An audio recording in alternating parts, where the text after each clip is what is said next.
Blog Talk Radio.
Out there. This is Ryan. This is Holly.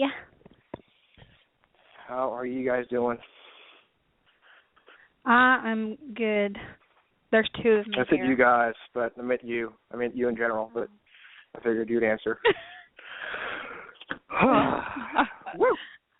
I'm good. I hope people didn't freak out and then they hear our usual theme song. Oh my God, they got the wrong show. No, we got the right show. We're here to have a little fun. We played a Inner Sandman to go along with the show we are having tonight about dreams. Get out of my dreams. Get into my car. We've got an awesome show for you guys tonight. We've got Melissa Stratton. She is an astrologist, and she is also a dream analyzer. She's a dream weaver, or whatever. So it's going to be fun. There's all kinds of dream songs. Like. Yes. Yeah. I'm excited. I can't think of one in my head right now, but there are a lot of theme songs. They're everywhere. Everywhere. I'm excited because this is the first night in a long-ass time I've been able to walk around outside of my office and not be fucking 30 degrees outside. Yeah, I know. It's so nice outside. It is so nice outside. You're right, it is. Quit making fun of the accent now. Oh, no. I would never do that. Come on now. I would never do that. So, how was your weekend, Ryan? What'd you do? What'd you get into? Well, I had my nephews in town. Actually, I went to Stanton with CPR Dennis and Howie, both from CPR from Full Spectrum and Howie from the URN radio show. We went there, took my daughter Rihanna to visit Lyle Lotz, who we had on our show a few weeks ago, for his 50th birthday.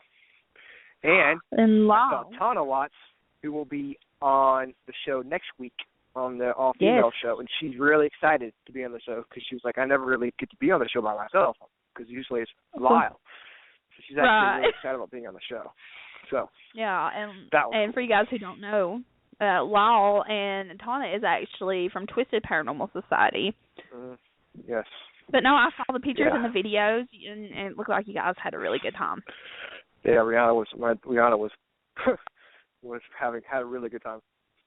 I would be out on the dance floor, like dancing and stuff. And so, you want to see my daughter dancing? Check out my Facebook page. It's cute. I gotta go look at it, but yeah, I've seen the ones you sent me were cute. She was sucking on helium too. That was pretty funny. Cool. I like sucking on helium. How was your weekend? It was good. Saturday night, I went out with the girls. We went out to see the drag show out in Kentucky. And Sunday, I went shopping. Drag racing, just so you know. No, not drag racing. Drag queens, baby. Drag queens.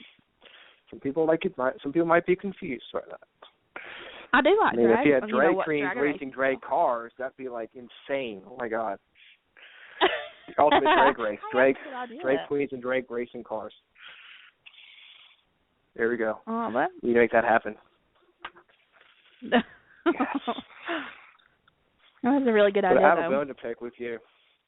Oh, Lord, what is it? I heard that you did not tear up the dance floor on Saturday night. I heard that you did not show those young whippersnappers how it's done. Honey, I swayed and rocked and done what I could. It was hard because we had... Swayed and rocked? What are you, 70? Yeah.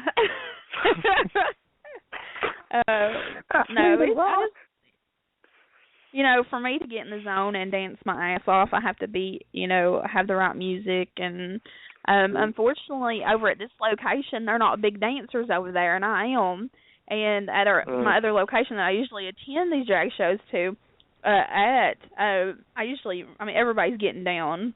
But it's funny because, one night I had this young college boy come up to me, and he said, I don't know you, and I don't know where you're from. He said, but you don't dance like you're from here. I said, well, I'm from here. And he said that I dance like someone up north, so I don't know how they dance up there. But you dance like someone up north? Yeah, I don't know. I can do things with my hips. I see that video with you, like, swaying back and forth. You got these black fucking yoga pants on, which I love yoga pants. Everybody's trying to person who was in yoga pants. No. But you're like every I don't know, 2 or 3 weeks you put a video of you tweening your ass back and forth and stuff. Same video. You got this fucking rainbow ass top on, and each time I see it, I have to go use the bathroom. Like, oh my God, do it again. Should I go smoke a cigarette now? Fuck. Oh, that's funny. I don't know. I've just always, since I was little, loved to dance, and I can do things even as a plus size girl that most people cannot do, and I love doing it. So yeah, it's fun. See, my dance is when I go to the bar or something, I lay against the wall, my feet out, and I nod my head. Just like that. So like, I'm actually doing it right now. Like people can fucking see me doing it. So well, it's okay. Like when I talk on here, I talk with my hands. Like nobody can see it, but you know I move my hands around because I'm one of them people that you have to like really put my hands down beside me kind of person, you know. Well, I know. And guys, just to remind you, to get your shot glasses ready. # anyway. Or but anyway, I guess. Did I say it? Yeah, no, but I don't know. I would pay attention. That's more of a supernatural news thing. It wasn't. We didn't do it last week because we had such a short show. But we did. You know, just to remind you. Yeah, for the people guys, who listen who don't know what we're talking about, anyway, a lot. And so Ryan started making a drinking game out of it, like what? God, you said it like 2 weeks ago or something like that. Yeah. Well, it was the supernatural news show we were doing it, and you're like, I just noticed that you said it a lot. I'm like, you know what? We could probably make a drinking game out of that. I can't help it. That's what I'm thinking. I'm like, anyway. Like if I said I'm drinking a drinking game for the word like, people, if like for me, people would be on the floor. I hope our esteemed guest, Melissa Stratton, knows to press 1 when she calls in. Yes. Melissa, if you are listening right now and you're in queue, oh, there we go. All right. Hold on. I'm going to screen this call, okay? Okay, screen it.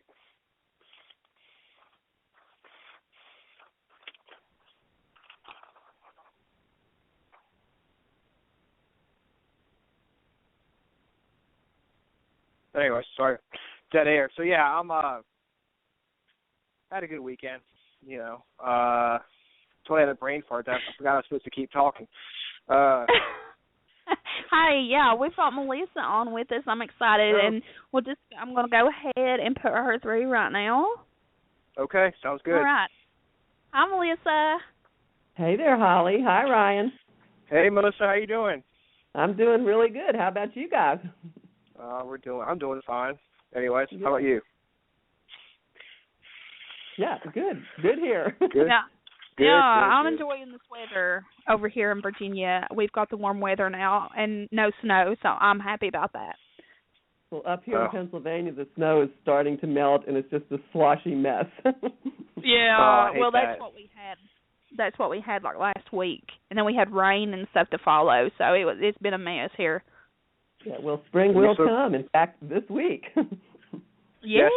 About time, isn't it? The first day of spring's coming up soon, isn't it? Yep, it's coming up on the 20th, which is, I guess that's Friday, right? Yeah, Friday the 20th. Yes. Yeah. Yes. Yeah. First day of spring or first day of fall, depending on where you live. True. That's very true. I'll take very spring, though. true. I don't want fall to happen quite yet. I want to get some warm weather in here. Yeah. So, Melissa, I'm going to go ahead and jump in first. For the listeners and for me and Ryan, tonight we're going to talk about astrology, all kinds of different things with astrology and dreams. But first, we want you to explain to us and our listeners about astrology overall. Okay, well, it's a big topic, Holly. But, one of the ways that I really like to have people understand it's pretty easy to think about it like this, that when you're born... Yeah, very good. We like easy. I said I like... good for us. You like easy, right? Okay, so imagine you're being born, right? You or Ryan, right? You're being born, you're popping out of mom, and somebody puts a funnel, like a kitchen funnel, puts that funnel over your head and puts that circle up to the heavens and takes a photo of that circle as it beams down into you at that exact moment of birth. That's what a birth chart is. It's like a photograph of the cosmic energy, the planets and everything right above you as it beams down into you at that moment. So think of it like this. Astrology is the big cosmic river. So when you're born, that is sort of the fingerprint. It's the frozen moment. It never changes. Your birth chart is that moment. It's always the same. But the cosmic river keeps on flowing from that second on. So, for example, wherever the sun was on the day you're born, then it's going to be in a different, degree tomorrow and so on.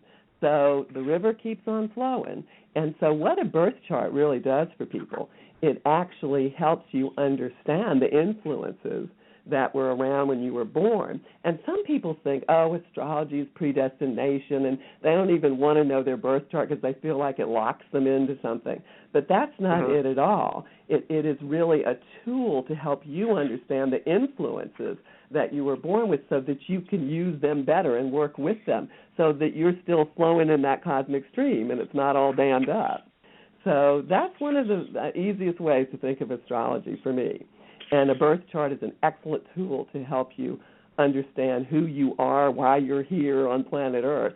And then also, like for my clients, let's say you and I had a session, I would cast your birth chart, but I would also cast the planets, like where they are today, this red hot minute, and then see how that affects you right now.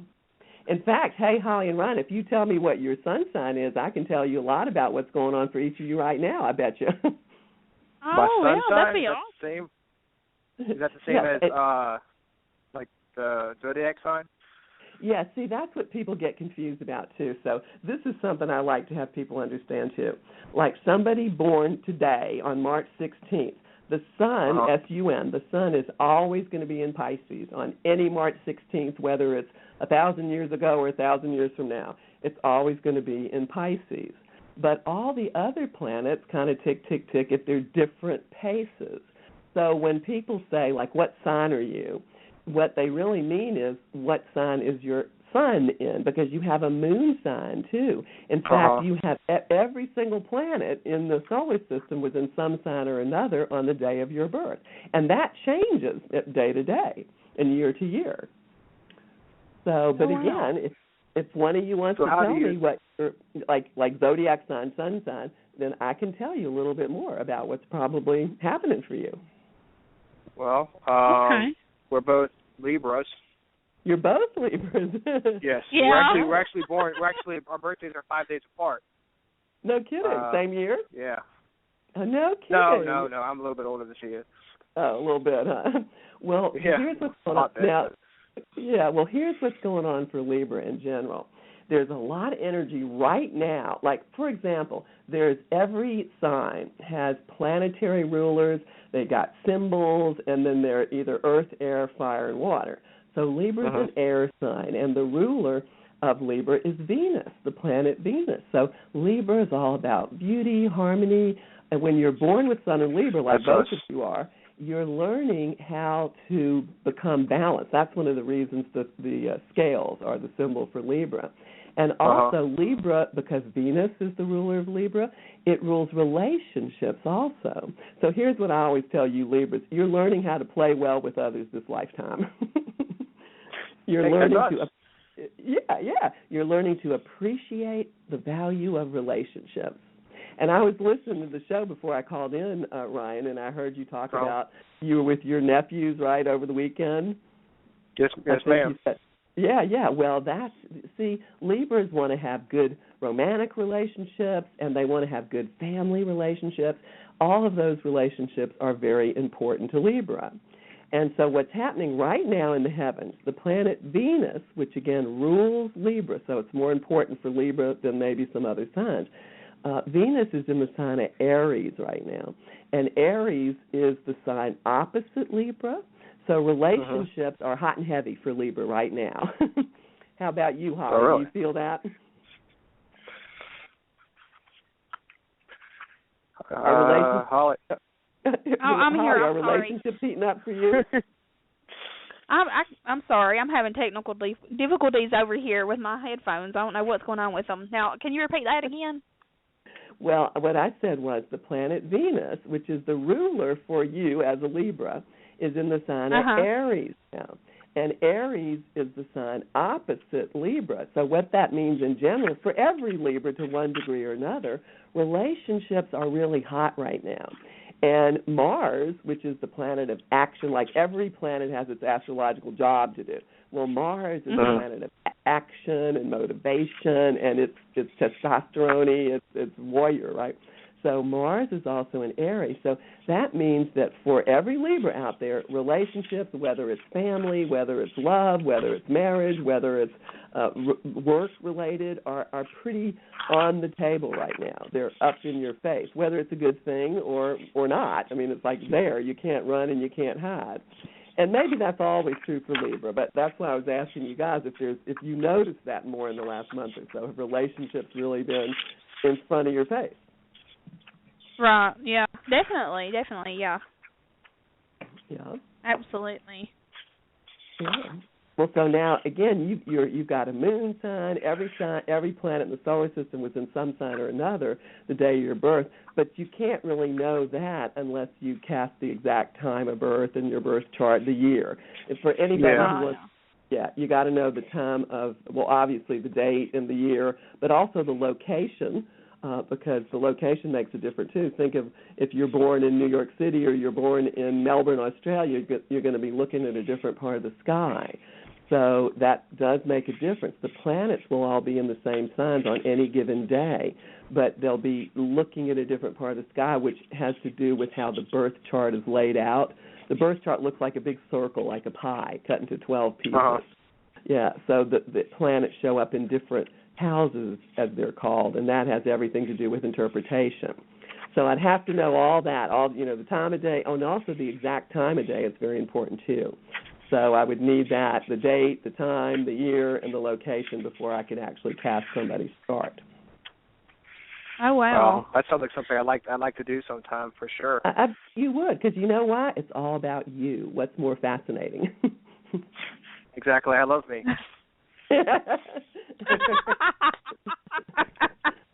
At least you admit it, Ryan. Okay, at least you admit it. Yeah, I love me some me. Oh, yeah. So, Melissa, I've got to ask you, what got you into astrology? Was it something at a young age that you just really had a connection, or, you knew you was really leaning toward, or what? Well, it actually did start at a young age. It started when I was in high school.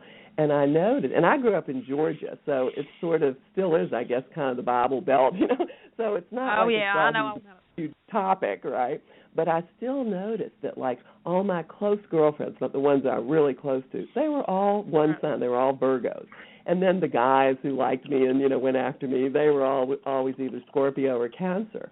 And it's not like I asked somebody, are you a Virgo? You're going to be my best friend. I mean, it wasn't like that. So I started thinking, why is this?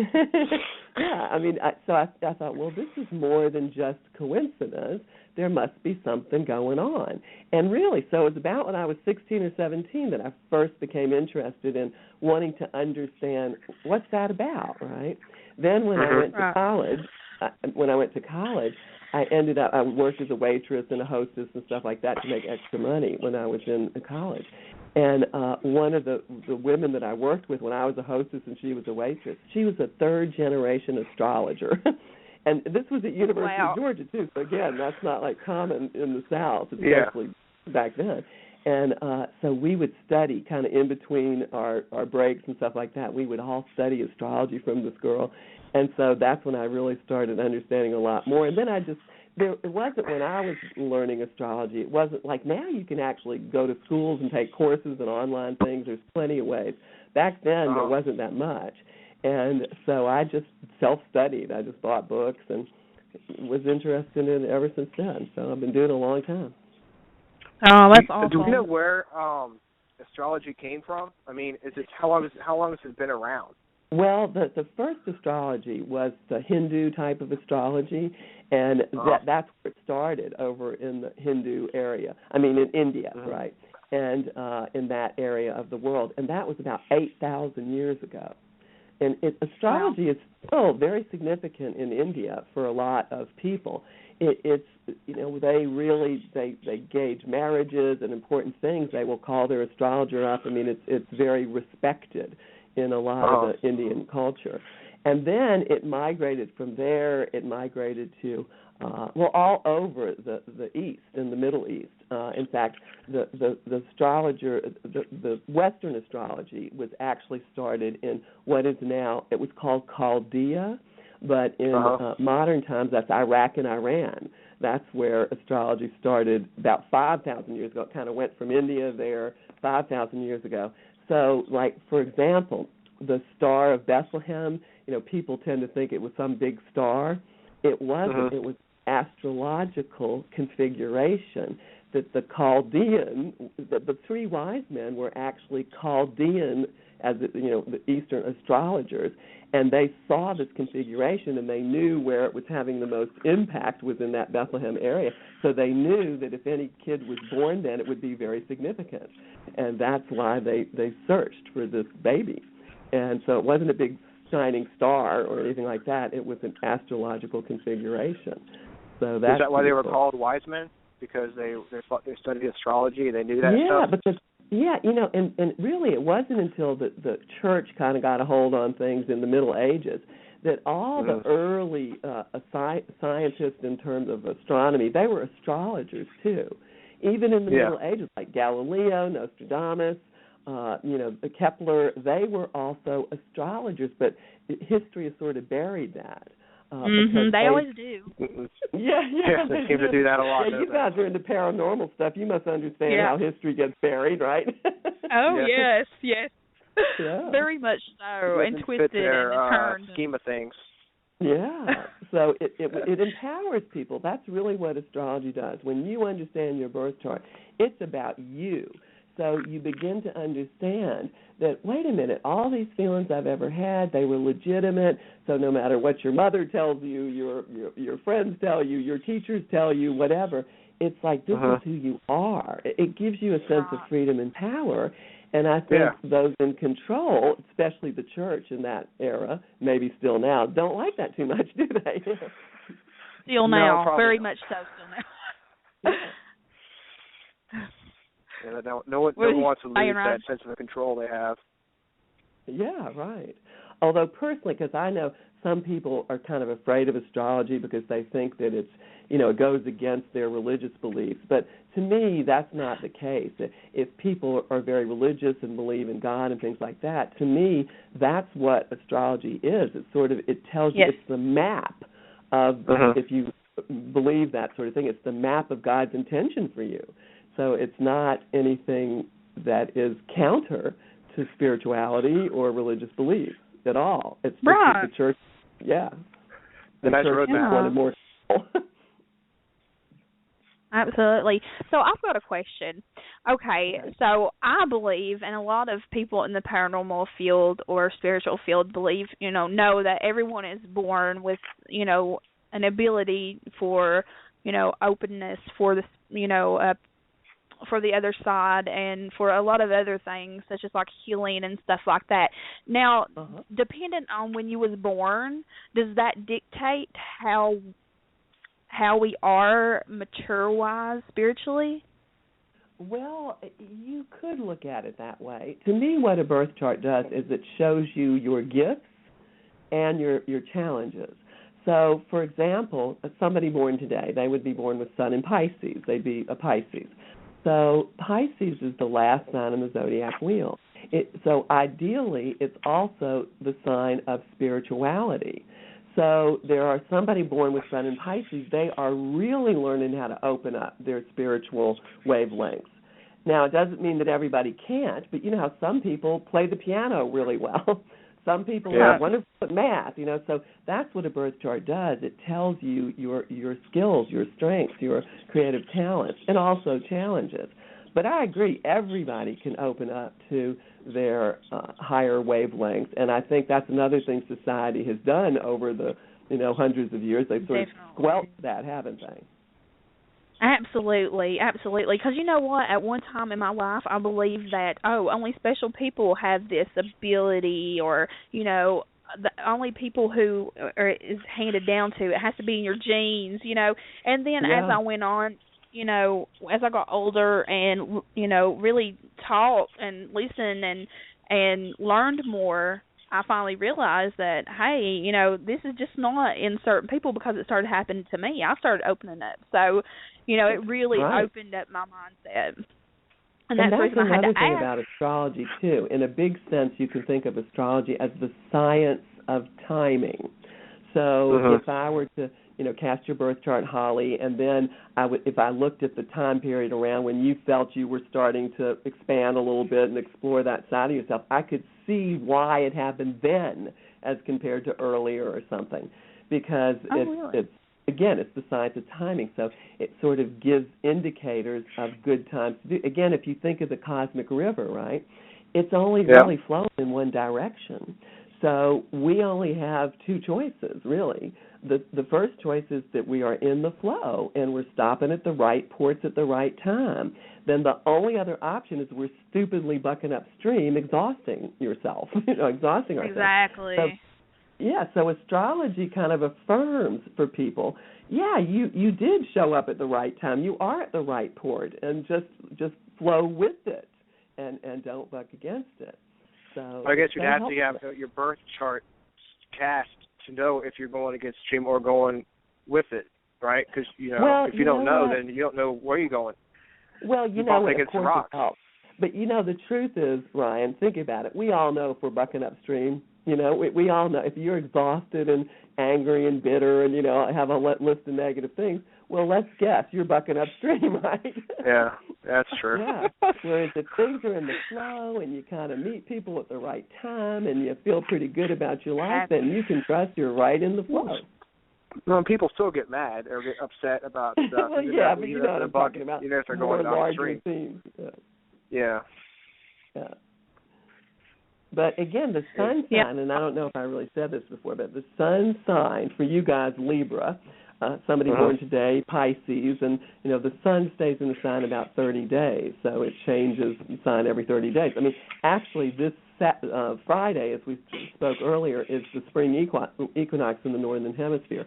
That is when the sun moves into Aries every year on the spring equinox, or the fall if you live in the southern hemisphere. And so that's called the astrological new year, because Aries is the first sign in the zodiac wheel.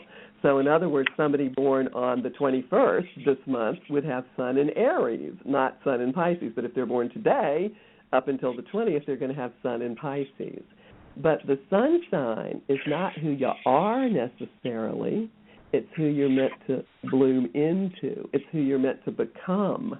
So that really tweaks the style for people, because sometimes you might pick up a book or an article on Libra or whatever your sun sign is, and you're thinking, I'm nothing like this, therefore astrology is just BS. But the truth is your sun sign indicates what you're meant to become. So that tweaks the dial for people. If you start thinking about it that way, then you realize, like a rose unfolds in life. You and, Holly and Ryan, you're meant to bloom into the best Libras you can be. That's awesome. And, I totally get what you're saying, too, is like, because after I started, I call it awakening, and when I really started awakening and seeing things for myself and how they're supposed to go, I noticed every little thing that happened, all the people that I met, all them energies that I encountered, like I can spot them out now. I'm like, I know, and I don't care if it sounds really stupid to somebody else. I'll tell them, I'll be like, I really feel like we were meant to meet, and you come in my life for a reason, and it's either to teach me something or me teach you something, and it's always either way. You're always growing from the other person or the situation. And that's important for everybody, Holly, but it's really important for Libra, because Libra is learning about relationships, learning about other people, how to relate to other people. So that's important for everybody. But, like, for example, Holly, and I'd have to cast your birth chart to know this, but Venus, again, I think I mentioned this earlier, Venus is the planet that rules Libra. So, for example, like right now today, if the baby were born today, they would have sun in Pisces, but they would have Venus in Aries. Because think of astronomy, think of the solar system. The sun's the center of the solar system. Mercury is always near the sun, and Mars and Venus are near the sun too. All the rest of the planets have bigger, longer orbits. So Venus is always going to be either in the same sign or the next door neighbor sign to your sun sign. So your sun is in Libra, And Ryan, this may be true for you too, because if you have, for example, Venus in Scorpio, because Scorpio is the sign that follows Libra, so you could easily have Venus in Scorpio. Scorpio is the sign that's really interested in the deeper things of life. They're interested in psychic phenomena. They're interested in things they can't explain. They're the natural detectives of the zodiac. So, for example, if either one of you or both of you have Venus in Scorpio, you would be drawn to paranormal stuff. So it wouldn't surprise me if you do have Venus in Scorpio, because it's your ruling planet. So Venus, whatever sign it's to be in, it'll color the type of Libra you are. Yeah. I always tell everybody, they ask me, how did you, it's a big question if you're an investigator or anything like that, what really drove you to get into the paranormal?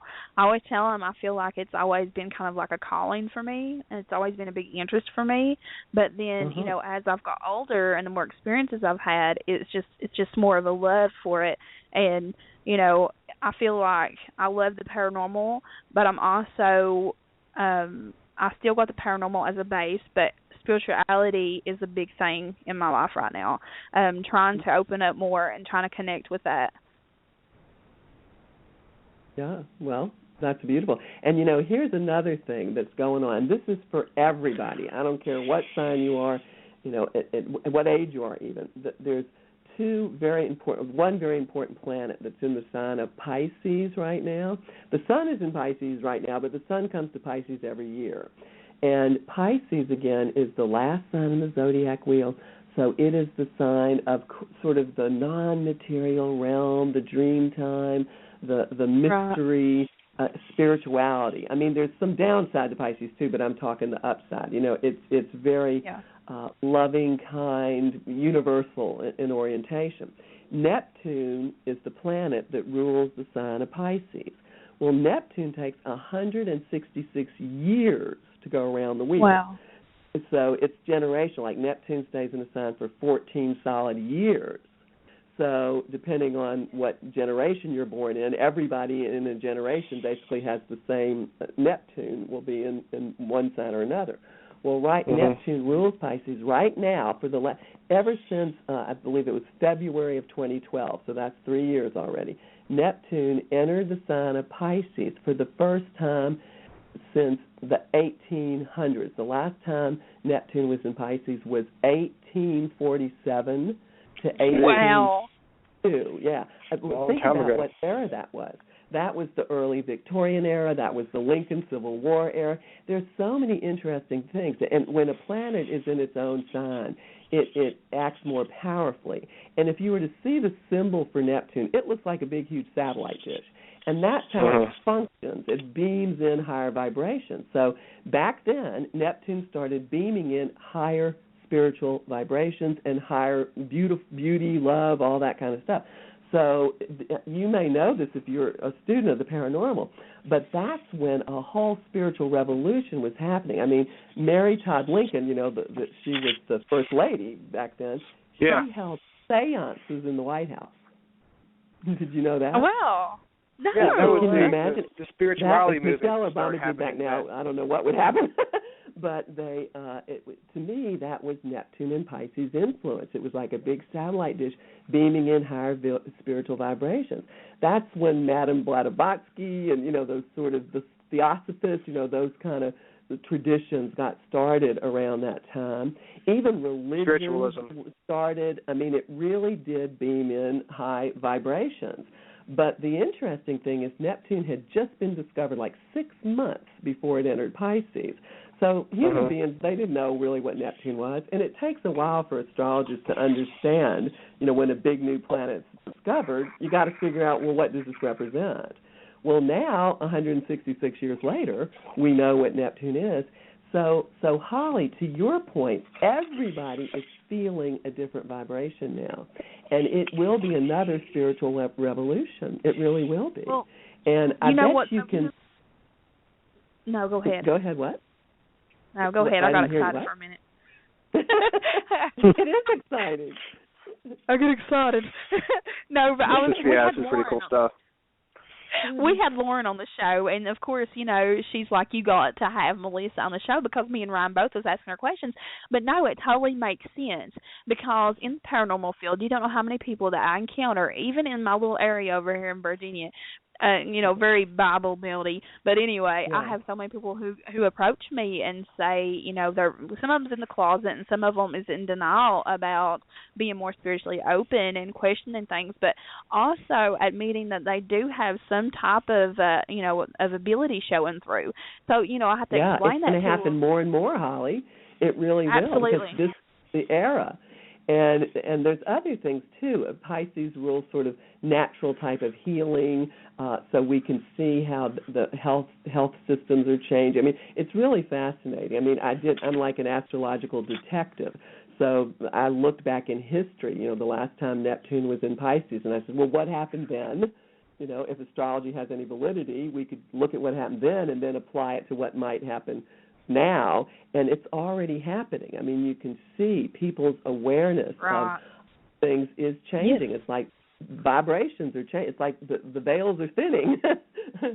Yes, really exactly, are. exactly. You know, and you know, I'm having a hard time getting my head around the fact that, you know, Venus positioned with the moon and stars can determine the kind of person I'm going to be. I mean, if I did pay attention to astrology, and would it still be the same person, or it's because I know about all this, am I going towards that goal? People who don't pay attention, are they just lost? No, not at all. Or what? Well, think about the sun. You know, because astrology is really quite scientific, right? So the sun creates life on this planet, right? And so we can easily see the influence of the sun. And people also understand the influence of the moon, right? That's why it's lunacy. And when it's a full moon, everybody knows, oh, my God, it's a full moon. You know? And in hospitals and people who work with, you know, there's more excitement and more everything when the moon is full. So people understand that quite well. So to me, it's not that difficult to sort of extrapolate out and say, well, Mercury. And then, again, each planet has its job to do. So Mercury, for example, rules communication. And in your birth chart, it sort of says how you tend to think.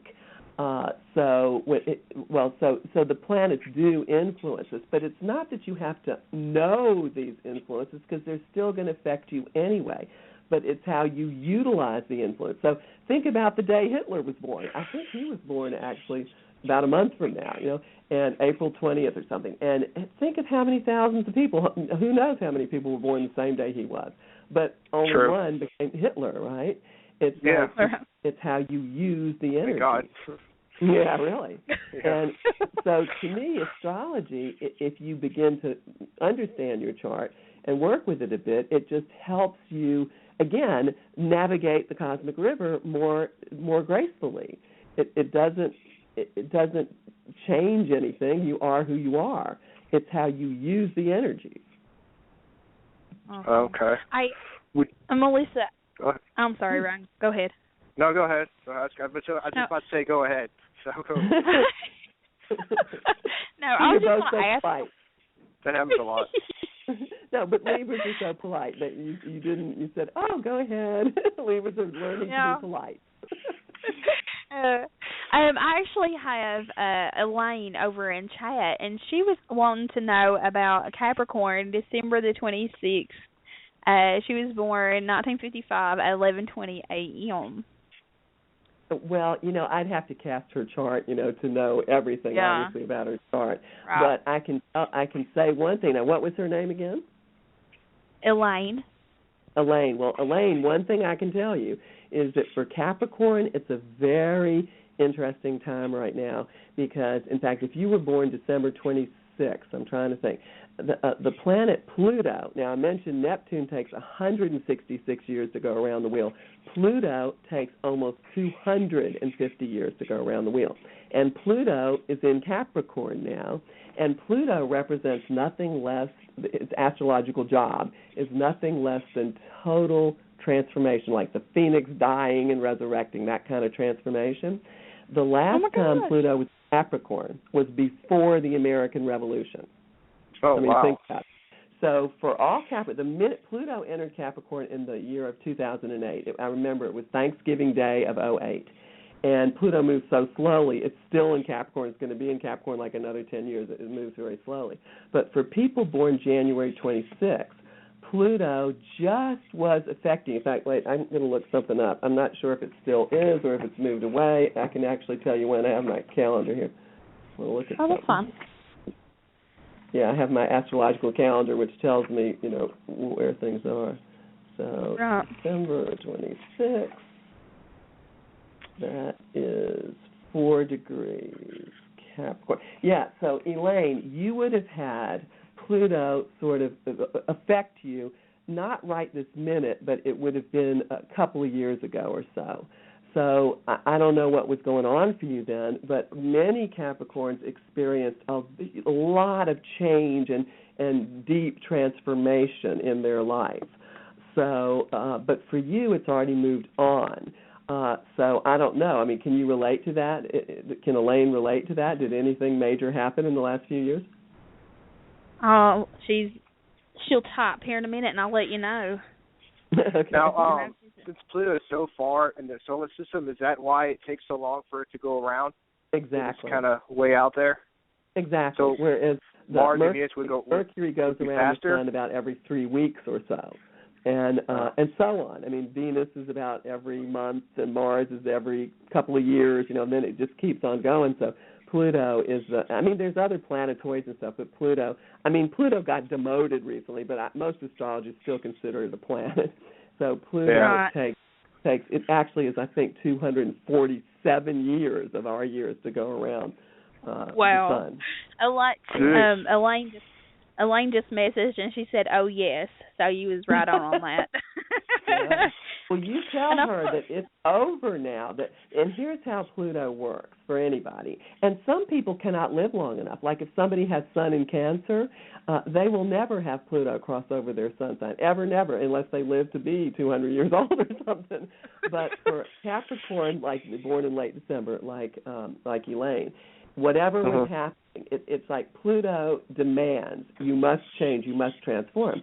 And it can be like a battering ram. So, but if you go along with Pluto, then it becomes like it's like a metal ball that's more like on a rolling track, And so once you go along with the changes, Pluto actually helps you. If you resist it, Pluto will just keep banging until your back is broken or something. I mean, I'm exaggerating, of course, but it can feel intense. It can feel intense for people. So Elaine should know she's already on the other side of that, and hopefully she went along with Pluto and transformed, and life will get better. Yeah. She said she became more spiritual and more open around that time. Yeah. Then she's right on time. Yeah. I've actually got another question, too. It's for Josh. He's a Gemini, born June the 4th. Uh-huh. So what does Josh want to know? I think the same thing as what Elaine wanted to know. Well, for Gemini, I'll tell you right now, I mentioned that Neptune was in the sign of Pisces. So for Geminis in general, it's not a person's birth chart is a little different, but for every Gemini, it's all about their career right now. Or it's not their career, it's their place in the world. So a lot of my Gemini clients and friends, they're deciding if they want to move. It's like whole parts of their world are beginning to dissolve, so to speak, and they've got to beam in another level of that. Wait a minute. You know what? I think I might be saying something wrong here. I am saying something wrong. Wait a minute. Scratch that. That actually, for Gemini, that is more about their home life. Their home life. So actually what's happening for Gemini now, and this has to do with the planet Saturn. And so Saturn for Gemini is really affecting relationships, major, big time. So I'm looking. Oh, yeah, no, I was right before, too. Wait, I'm sorry, Josh. I'm getting confused here. So I was right. It's Pisces is in your career zone right now and has been. So I don't know what's going on with your career, but there's no solid answer for you for that. It's more about what is it that you want. If you think about what I was saying earlier, it has to do with the planet Neptune, which is like a big satellite dish. So things may feel like they're unsteady and you don't know what's happening next, but it's time to beam in a new level, and it might be completely new, like maybe moving or something. Then there's another important planetary change that just happened, and this affects everybody. It has to do with the planet Saturn, and Saturn is like the teacher we hated, but we learned how to write a good term paper. So Saturn can be tough. Well, Saturn is now in the sign of Sagittarius. That affects Sagittarius a lot, but it affects everybody. And for Gemini, that means that Saturn is affecting relationships a lot. So there's relationships. I know for a lot of Geminis, relationships are getting new structures, which can mean a lot of things. That can mean they met somebody that they really feel they're going to finally be able to commit to in long term. Or maybe they're in a terrible marriage and they decided to get a new structure, or a baby was born. It can be any number of things, but it's usually large structures in life in terms of relationships are having an effect on Gemini now. So I don't know if that's for Josh. Well, that's pretty cool. Like Holly had to go for a second, but I'm still here. What determines the exact signs for a particular time of year, like the Capricorn, the Libra, like the animals? Well, yeah. Well, like for example, right now the sun is in the last degrees of Pisces until the equinox, which is Friday, and then the sun will enter Aries. And then the sun will be on the journey throughout the whole zodiac wheel. So the sun is in Aries for a month, then Taurus, because the signs are always going to follow each other. So it goes from Aries, Taurus, Gemini, and then so on through the 12 signs. And the sun goes around the same circle every year. But again, some planet like Pluto, again, takes 250 years to go around, and et cetera. Yeah. But when you talk about like the different like symbols for the signs, how are they determined? Like, how would someone just say, well, this time of year you're going to be balanced? Well, you know what? Like scales or astrology is very empirical, meaning that astrologers, for example, here's a good example. Aquarius is the sign that starts on January 20th and goes to about February 19th or 20th, every year. That's when the sun's in Aquarius. Well, a lot of people think Aquarius is a water sign because the symbol is the water bearer, right? But it's not. It's an air sign. Aquarius is an electric air sign. But the symbol is water bearer. How did that happen? Well, again, this was around the Chaldean astrologers are the ones who came up with a lot of these symbols. Because in different cultures, they might have different symbols, like the Chinese, right, have different symbols. Yeah, and even the Native Americans have their type of astrology with different symbols. But the Chaldeans, back then, the climate was very different. And it was actually in February, back in that era about 3,000 years ago, it was the monsoon season in that part of the world. So the water fell from the sky in February. So that's why the symbol for Aquarius, which is associated with February, became the water bearer. And then I'm not even 100% sure. I'd have to do a little more studying as to why each sign got the name of its symbol. But it definitely does relate to the signs. Now, how they originally came up with them, that I really am a little vague on. But, for example, the symbol for Libra is the balanced scales. And that is one thing that Libra is trying to find balance in their life. Balance between head and heart, balance in their relationships, balance in all areas of their life. So the balanced scales make a lot of sense. And then so on. I mean, each sign, again, Pisces, the symbol for Pisces is the double fish. And the Pisces is supposed to be swimming out in the river of life and kind of encouraging everybody with a lighthearted, optimistic attitude, and so on. if I were in charge of astrology, I would change a couple of symbols. In fact, one of the symbols I would change is Gemini, because the symbol for Gemini is the twins. And the joke about Gemini is, oh, yeah, they're the twins of good and evil. I don't know if you've ever heard that one. But Yeah. So, but the truth is, because they're supposed to be such a sign of duality, but every sign has a type of duality. So to me, I would call Gemini, the symbol, I would call it the butterfly. Because when you're born with Sun in Gemini, if Josh is still listening, he can listen to this, that you're learning to light up. You are learning to take life as fun and, like, think of the butterfly. Oh, look, and little nectar here. Oh, look at that flower over there. I'm going to go over there now. So it's about that lighthearted, open, just every moment counts way of life.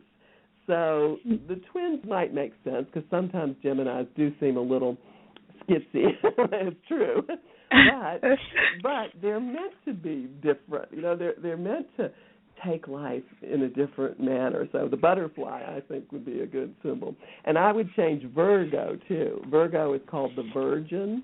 And I'm not sure when that started. Queen Elizabeth I in the Renaissance era, she was a Virgo, Sun in Virgo, and they called her the Virgin Queen. So something tells me that's when the symbol, the Virgin, got started, because if you see the symbol for Virgo, you often see a woman holding a big, shaft of wheat because it's the harvest season. And so I would call, instead of the Virgin, which is kind of dorky, I would call the Virgo the harvest goddess. Well, that's an awesome name. I like that. Yeah. You put goddess in anything? Most Virgos would like that. Josh wanted me to tell you, by the way, you was right on. He is taking new activities on and getting outside of his comfort zone and stuff like that. But definitely, you was right on that. Good for him. He's supposed to. And, sometimes it's scary when your world starts changing. But if you embrace it and tune in, then you're going to be fine. It's only if you resist it, then you're bucking upstream again. Yeah. I had another question from Elaine, who's in chat with me. She said, is it true that they found a new sign, that they're 13 instead of 12? Well, there is a lot. I forget how to pronounce it. I would say it wrong if I tried to. But they say that there's going to also be, they're going to find a 13th planet and things like that. And it's supposed to, the sign is supposed to kind of be between, I think Sagittarius, it's like sometime in December until it's that era, time of the year. But to me, there's a lot. You could actually look it up. Just look up 13th sign, Google it or whatever, and there is a lot of interesting information.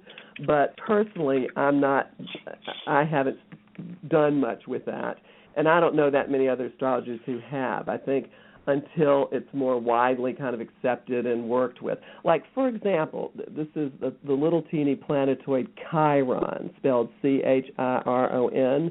Have you guys ever heard of Chiron? No. Actually, I have heard the name, but I don't know much about it. Yeah, well, Chiron actually is a planetoid, like a little maverick planetoidy thing, and it orbits in between Saturn and Uranus. And it was only discovered in 1977. But it interested astrologers because, astronomers are the one who name the planets. But they're intuitive, too. They may not know it, but they're really beaming in appropriate names. And so Chiron, spelled again Chiron, was named, the planetoid, was named after a Greek mythological character also named Chiron, who was, it's a cool myth if you look it up. He was a centaur, the half horse, half man. And in the myth, he was called the wounded healer.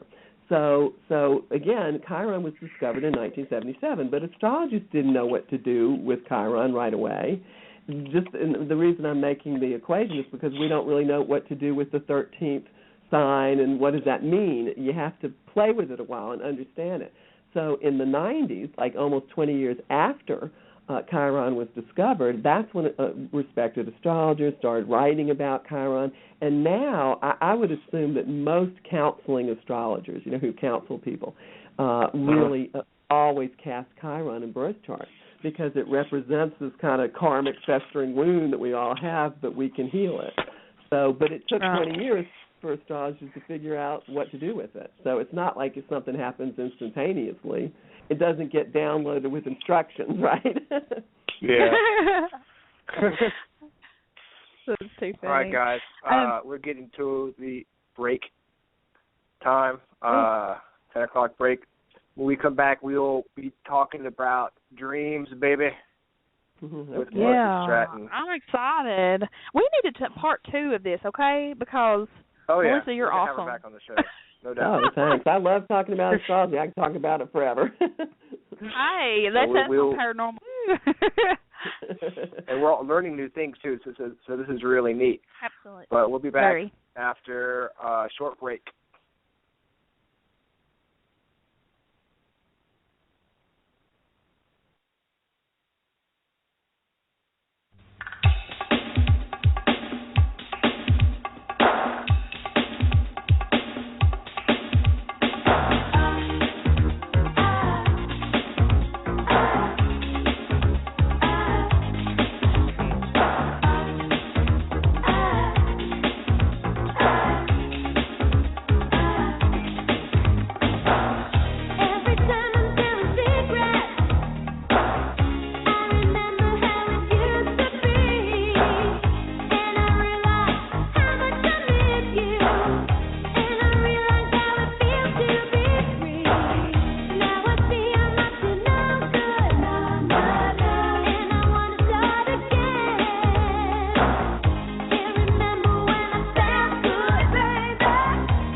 Okay, we're back.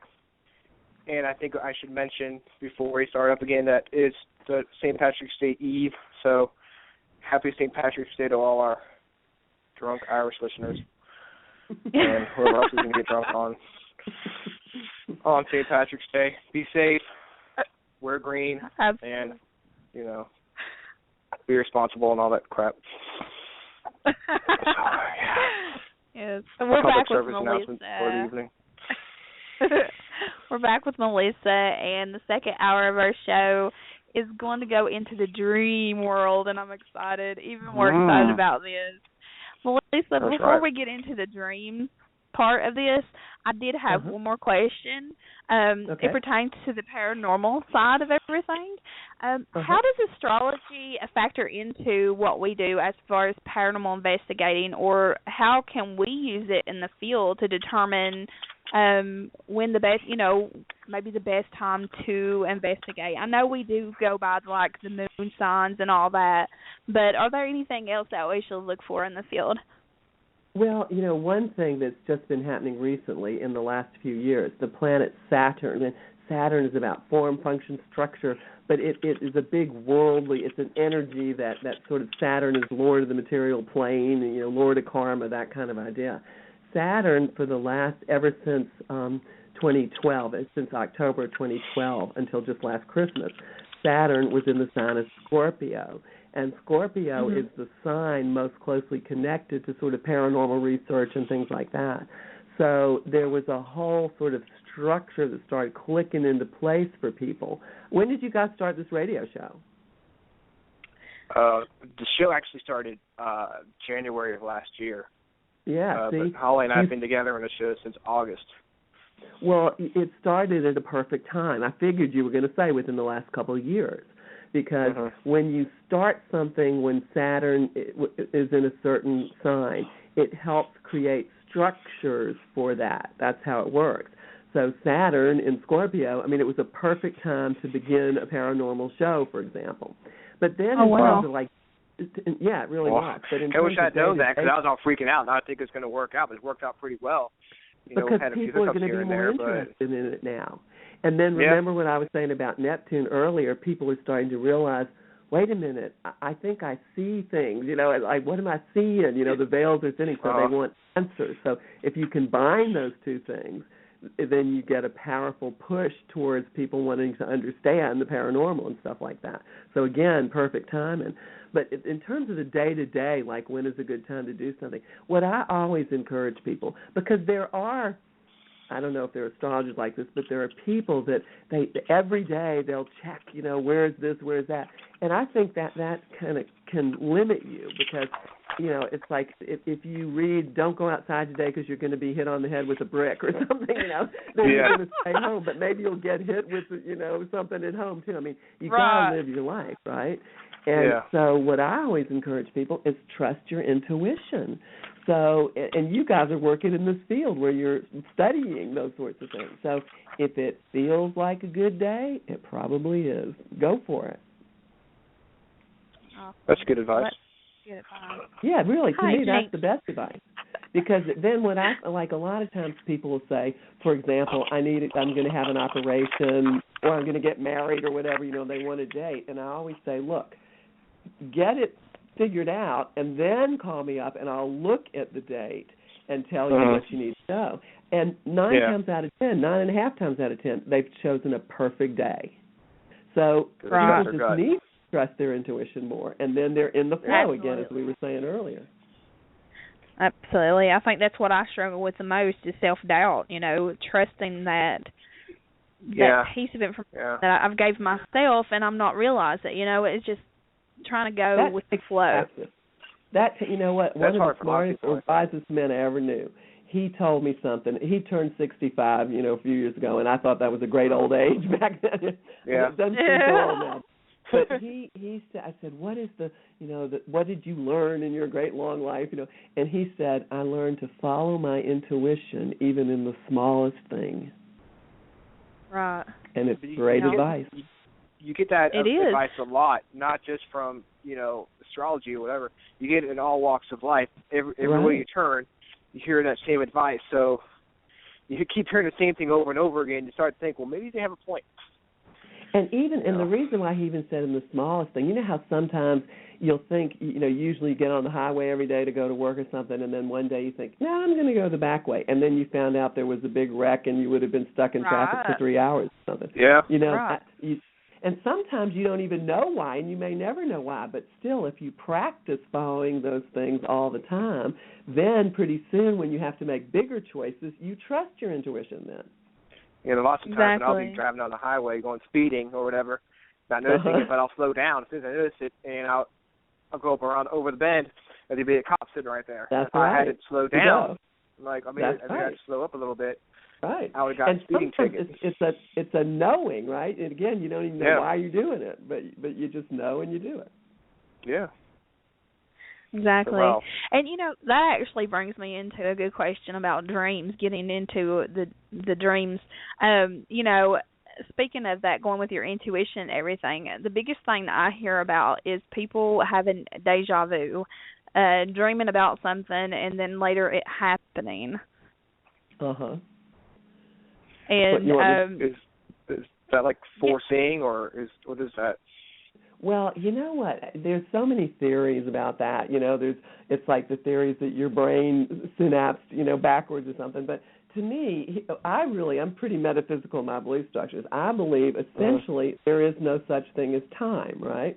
That we humans, we got to have time because that's how we function, right? If there was no such thing as time, we'd be a mess, right?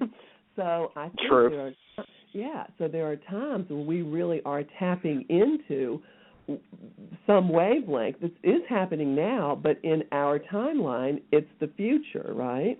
And so then when you get to that place, all of a sudden you're going, whoa, man, I've had this before. I remember it. Yeah. And so I think it's those things, it's timelines, as we would call them, sort of bleed into each other. But one thing I've noticed, and maybe you guys have noticed, or some of our listeners have noticed this too, when you're going through big changes in life and you're in some cycle that's where you're kind of wide open and you're really like on a roller coaster, that's when I find, you have more deja vu. At least that's what's happened for me in my life.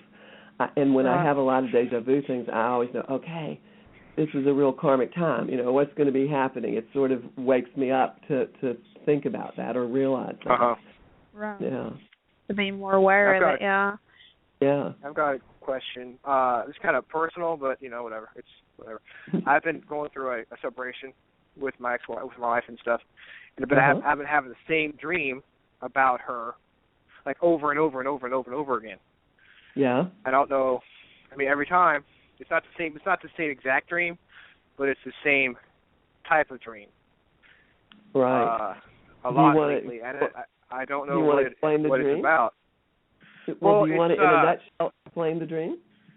Well, she's always in it, and I don't know. Sometimes I feel like we're getting back together, or I want to, but I know it's not going to happen. I was wondering if maybe her not being in my life right now, she's, I see her every once in a while, but not being in my life as much, if my subconscious is kind of making up for that by putting her in my dreams all the time. Well, because that so used to seeing could be it, Ryan. That really could be it.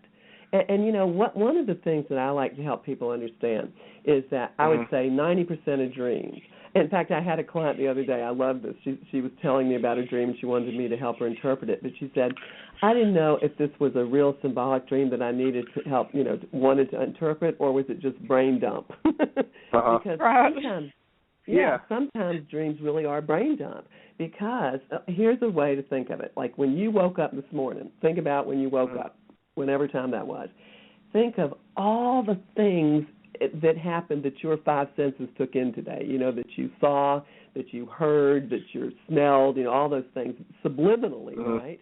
And if I asked, well, Ron, what did you do? Since you would probably name 10 or 15 things, but there were probably billions of bits of information that went into your physical system, right? Every single day. So the brain has to catalog that stuff. It's got to deal with it. That's why, have you ever heard, you've probably heard of sleep apnea, right? Yeah. There's something called a dream apnea that some people have where literally the part of the brain, that dreams gets shut down for one reason or another, and those people literally go crazy. They literally become schizophrenic. They do not know waking from sleeping. It can be very, very scary until they, figure out what it is. So we must dream, the physical body, brain must process all those billions of bits of information. So some dreams, I mean, the old joke about too much pepperoni pizza before you go to sleep, that's sort of true in a way. But then there's other dreams that are not in that category at all, like the deja vu things, like some people, astral travel and they remember it as a dream, but it's really they're literally on another dimension, or there's dreams that precognitive, there's many different types of dreams. But again, I would say at least 90% of dreams are this brain processing. So I always tell people when you want to analyze a dream, first think about what's going on in your life. So you just told us, Ryan, you said you were in the middle of the separation, right? Which that's a huge life factor, isn't it? So it's on your mind, and it's on your mind a lot, obviously. So I don't usually remember my dreams, but these dreams are so real. And that's another thing. When dreams keep coming up, it's like your subconscious is saying, remember this, right? Pay attention. Yeah. Yeah. And, so, go ahead, what? I was going to say, like, some dreams, like, if I lost my mom, I'd have dreams, and I'd wake up really emotional and stuff. And I'm wondering, what does that mean when the dreams are so real? You almost have to, like, oh, my God, did that really happen? Like, I dreamt the other day, I started smoking again, and I was actually worried. I smoked in my dream. It was so real. I actually thought, I woke up, I thought I'd started smoking again. I was like, did I smoke a cigarette? Oh, my God. Well, a lot of times, listen to this now, Ryan, because I know this is applying to what you're saying. We dream things that we're trying on for size, too. So, like, for example, you and your wife are getting separated, and I don't know if it's a done deal or not, but it's obviously happening. So I would suggest that part of the reason you're having all these dreams about your wife is because you're trying on for size. What's it like without her? What's it like with her? Your subconscious is playing through it all, right? Yeah. And so that's why it's so prominent right now, because it's a major part of your life. But another way to look at dreams is called Gestalt. And Gestalt just basically means each part is representative of the whole. So I find it's very helpful to look at dreams that way, too. So, for example, when you, Ryan, have a dream about you and your wife, then what does your wife represent about you? That's one of the things you can look at. And maybe that's not 100% the case. Sometimes it might be different. But, for example, you are your inner male, right? And your wife would be representative of your inner female. And we all have those inner male-female parts. Yeah. And again, you as a Libra, you're learning how to balance those energies within yourself. So a Gestalt therapist would say you're really dreaming about that part of you, because if you and your wife, if she's somebody, you were together with for a while, and obviously we were married and all of that, then she sort of took the place of that feminine part of you. And now without her in your life, who is going to be that?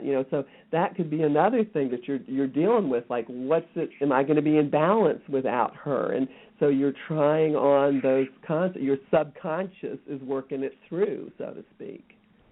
But then for the emotional things, now this is very interesting, because I always thought, like, for example, let's say in your case, your mom or, a grandparent died and you love them or whatever.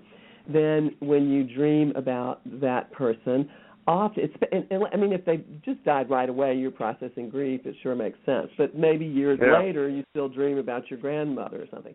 And so I used to think that was more like the internal wisdom or whatever love that person meant to you. But I'll tell you a story, because this may apply to why you were feeling emotional too, Ryan. That I was telling that theory to this woman who is a psychic. And she told me a story about she and her sister. They were visiting the summer home where they always spent the summers with their grandparents. And so she and her sister stayed in the same bedroom like they did when they were kids, right? So in the middle of the night, like 2 o'clock in the morning, the psychic woman, she wakes up and she looks around and she sees the spirit of her grandmother. And the grandmother is leaning over her sister and giving her a kiss. So the psychic woman, exclaimed, she makes a noise, and the sister woke up, and she said, "Why did you wake me up? I was having the most beautiful dream about grandmother." Wow. Yeah, so it's pretty cool. It's like the psychic saw the spirit. That grandmother was actually there in spirit, but it was a dream to the other sister. Right. So sometimes I think when you dream about a beloved person who's gone or something, and then you wake up all emotional, it's because maybe they really were there, right? Wow. Yeah. That's the way I feel about it. That's a cool way of too. looking at things. That is wow. That's really cool. Yeah. I know for me, but other times it can just be a symbol, so you have to kind of learn how to differentiate. Absolutely. I know for me, Melissa, I was talking earlier, see, with my experiences with awakening, they started out with me having out-of-body experiences. So I had to really decipher everything because I had no idea what they were at first. I didn't know at all. And, I'm not the type of person to wake up in the middle of the night and see these things. Like, one night I woke up and there was this big spider in my bed, and we were living in South Carolina at the time. Yeah. And then, then I wake up with the whole vibrations. Now I know exactly what they are. I'd see lights going in the corner of my room, hear my name being called. And, at that point, that was really the early point of my whole awakening. So I was totally distraught and didn't know what was going on. I had been into the paranormal, but I wasn't familiar with out-of-body experiences. So, astral traveling and stuff like that, astral projection really intrigues me because I've been through a lot of that. I've seen a lot of stuff, and I still currently go through it, but I understand it a lot more. Right. And a lot of people will have those kind of experiences, and then they'll remember them as a dream, right? But it's not technically a dream. It is astral travel that you're remembering later, because most people don't know that they're leaving their body. I mean, a lot of theories out there in this sort of understanding say that we're traveling all the time when we're asleep, right? We're out there doing all kinds of. So, and this is another thing that if you people who start really working with their dreams and studying, dream or just how to work with their dreams, you can tell the difference. You know how sometimes in a typical dream, I'm talking to you, you turn into a fish and then you swim away, right? It's like, but sometimes I'll be talking to you, and it's quite normal. How are you doing? How are the kids? What's happening? And then the next day, I get a call from that person that I was talking to in the dream, and I hadn't talked to him in a year, that sort of thing. It's like you really do connect at that level. Absolutely. But you can tell the difference. There's subtle differences between those kind of astral dreams and normal symbolic dreams. Yeah, very much so. I can tell a big difference because I know,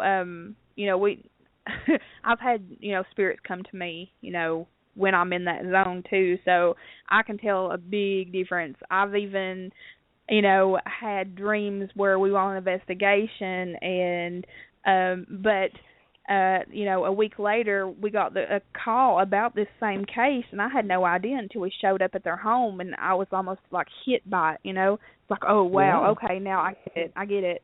Because as soon as I got on the phone with them, that theory that there is no such if there is no such thing as time, you tuned into it before it happened in our physical time, but you were tuning in. Absolutely, yeah. I love hearing other people's stories, and some people don't even realize that they are an astral travelers, because that's what they're called, astral travelers. And there's some people that do it and just like think they're crazy. I don't know how many people. Of course, in our field, the first thing they say is, "You're going to think I'm crazy." I look at them like they're just. I'm like, listen. We live in crazy. Exactly. So, yeah. So, as far as dreams, do you feel like, because I know I have to ask this one because this is the most famous dream everybody has, is the whole being naked in public dream. Yeah. Well, now that's I've never had that dream before. That's one of those that's very easy to interpret. And the way you interpret dreams, it's like some people say, oh, well, I looked it up online, I looked it up in the dream book, but that's what somebody else thinks the symbol means, right? Because they mean what they mean for you, not anybody else.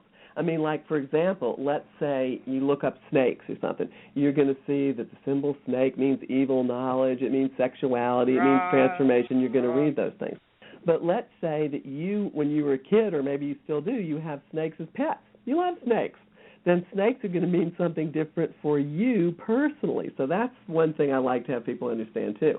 But the naked thing makes sense. And if you think about it, I don't know if you guys have really ever had those dreams, but usually you have them when you feel that you are vulnerable or exposed.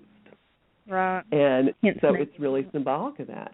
And you can look around. Like I had a client not too long ago that had a new job in a new office, and she was just learning the ropes. And she had a dream that she was naked from the waist up. You know, of course, she was the only one. You know? And but she said nobody thought it was a big deal. You know, but you look at, for example, she was naked from the waist up. Her breasts were exposed. You know, so she was feeling very vulnerable, right? Right. And that's what it was. So a lot of times that's what being naked means. It may not be that every single time, and again, everybody's different, but a lot of times. And then you even think, well, was I totally naked? Was I naked from the waist down? You can look at those, what those might mean for you, too. Right, yeah, I've had them dreams. That's why I asked. Yeah, well, if you think that, because, again, one of the things that I always tell people, look at your current waking life, because that is the seed, so to speak, for the dream. Even repetitive dreams, because sometimes people will have dreams, like Ryan, you said you've had this repetitive dream about your wife, but that's recently. Some people, you know, start having like a nightmare or something when they're a kid and they're 40 years old and they're still having it. And that's because similar things will trigger. Whatever triggered that dream when you were in the 6th grade or something, similar things are still triggering it even if you're 39. And once you kind of figure out what it is, often the dream will go away. I do a lot of lectures and teaching and classes on dream analysis, and one time I remember this woman was telling us something. She had a dream in high school about zombies, and then she was probably in her mid-30s, and she was still having that dream. So we analyzed it for her, and then when I saw her later, she said, I never have had that dream again. So it's about your waking life. I mean, again, 90% of dreams are going to be processing your current waking life. So if you're dreaming you're nude, look around your life. Why are you feeling vulnerable? Why are you feeling exposed, right? Right. So what does it mean when you feel something happens, like let's say I get hit in the head with a hammer or something, I hit my hand with a hammer, but I feel the pain. You mean in the dream? I feel it physically. I wake up like, what the hell? Because I've had dreams where I've been hit with something, and then I feel something, then my body feels something at the same time, and it wakes me up. Like, well, see, now here's another way to look at dreams. Like, let's say somebody who lives in New York City, in an apartment, you know, on the 2nd floor or something. How do they ever get to sleep? You know, there's sirens. So a lot of times dreams help us. The dream images will help us stay asleep. So sometimes people will dream about a howling dog, but it's really a siren going by. But they'll incorporate it into the dreams, won't wake up. And then conversely, like what you said, Ryan, your hand may have all been twisted in the sheets and it was getting cramped or something. So your subconscious says, wake up, you know, hits you with a hammer so you'll wake up and shift, right? Yeah. So that's often what it is. In fact, you can find out, once you start really working with your dreams, you can find out health things. I mean, people sometimes have symbols. Like, for me, we used to go crabbing off the coast of Georgia, you know, and crabs, if you think about what a crab looks like, it looks like a germ blown up to a bigger size, right? So if I was afraid to get sick, I would have a dream about crabs boiling in a pot and turning red. And then I would know, oh, man, I'm going to get sick. I better take more vitamin C or something, you know. It kind of, that was the symbol you can predict that told me when you're going to get sick? Careful. What did you say? You can predict that you're going to get sick because you've had a dream about boiling crabs? Well, that was the symbol for me, right? But other people have other things. And it's not woo-woo stuff. It's your body knows. You know, if you are coming down with something, your consciousness may not know it. You may feel a little draggy or something, but your body is in full defense mode, right? So, pulling up the red cells or whatever, so your body, you can learn, what your body is telling you through your dreams. Like that example, if you get hit with a hammer, it's telling you to wake up. You're caught in the bed sheets or something, So how did you know that the crabs were your symbol for that you're going to get sick? How does one it was empirical. Like I noticed I'd have this dream, and then 3 days later I'd come down with the flu or something, So I began to realize, oh man, that's telling me something, and I paid attention. But a lot of people don't pay attention to that stuff, though, so I don't know to look for that. Oh, that's very true. We don't slow down enough. I've got a good one for you, Melissa, and this just happened Saturday. My friend gave me this necklace. Well, let me tell you the story about the necklace, because I asked Lauren about it, and this is when she said, you have to have Melissa on the show.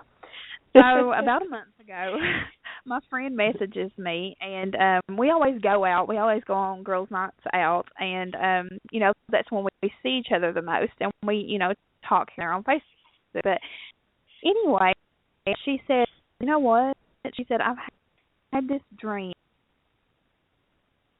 multiple in the same day after day. You know what, Holly, you're breaking out on me. I can't hear you too well. Yeah, you're breaking up, Holly. Uh-oh. Yeah. Uh-oh. Okay. I think Holly's having some technical difficulties. Are you there? Hear me now? Yeah, say something more.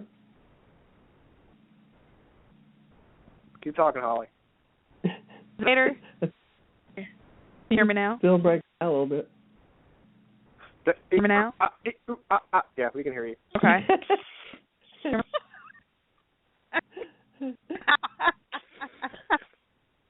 me now? So I heard about your friend, and I heard she wanted you to ask about this dream. Is that right? Yeah. Can you hear me? I can hear you. We can hear you, but you're still skipping a little bit. Hey, look.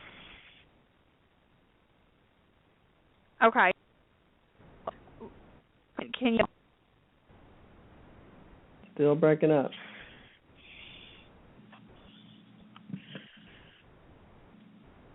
Well, I guess while Holly's figuring out, you got it? You're here?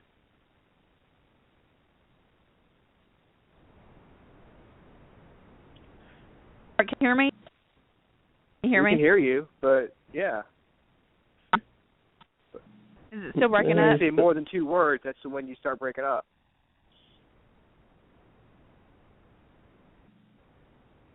What about now? Yeah, there Keep you going. Keep talking. Keep talking. Yeah. Real quick before we break up again. Okay. Okay, can you hear me really quick? Okay, can you hear me? Yes. Yeah. Can you hear me really good? Okay, good. Okay, now I can finish it. Anyway, my hands are really hot right now, by the way, so I don't know what's going on with that. Anyway, Holly? Yeah, the hot hands are coming out. Anyway, she had told me about this dream, and it was her giving me a necklace, and the necklace was a skull with headphones on it, like our logo is for the show. And Saturday, I had asked Lauren about it, and she wasn't, really sure. That's when she kind of recommended you for the show and everything. And Saturday, she pulls out this necklace, and she said, this is the necklace I kept dreaming about. She said, I walked by Marshall's, and I seen this, and I said, this is the necklace I was supposed to give Holly. So she gave it to me, and it's the most awesome necklace I've ever seen, and I don't even know how in the world, what are the odds, because it's in the head. Ooh. You started breaking out again there, so... Yeah, we missed a big chunk of what you said. Yeah.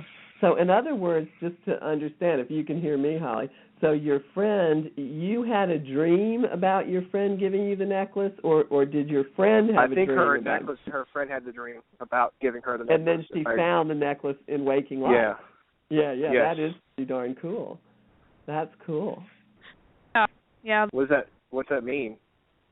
Well, that's, who knows? That's probably a precognitive thing, because there can be precognition for sure in dreams. Again, if you think of the idea that there really is no such thing as time, and, it's like our conscious mind, when we're awake, we must live inside of time, right? Hour to hour, minute to minute. But when we're asleep, our other parts of our consciousness can roam around in all kind of times. So that's what precognition is. A big part. You actually dream something that seems like the future, but it's really because time is happening simultaneously, but you're just tapping into a certain wavelength or a timeline. And some timelines don't manifest, but then some do, I've been, I've gone on investigations, paranormal investigations, and I've asked questions, and sometimes I'll get answers to the questions before I even ask them.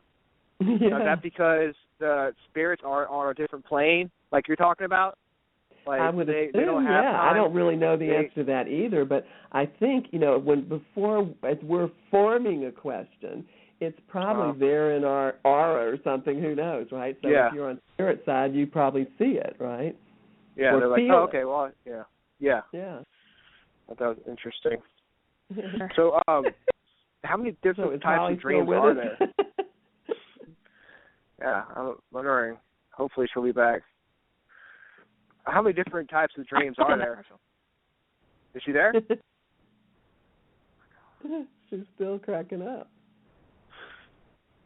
Well, again, there's a lot of type of dreams. So the major type of dreams, again, is that brain dump kind of dream, where you just process your daily life.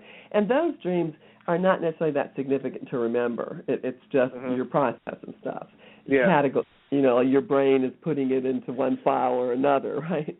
But then other dreams are very symbolic. And like, for example, if you and I had a long time to talk, I would really help you analyze why you're having those dreams about your wife, right? Now, because you're going through a huge life transition. And when we go through these big life transitions, then our subconscious is really working, right? We're working. Yeah. And so those are very symbolic dreams that can be very helpful to interpret.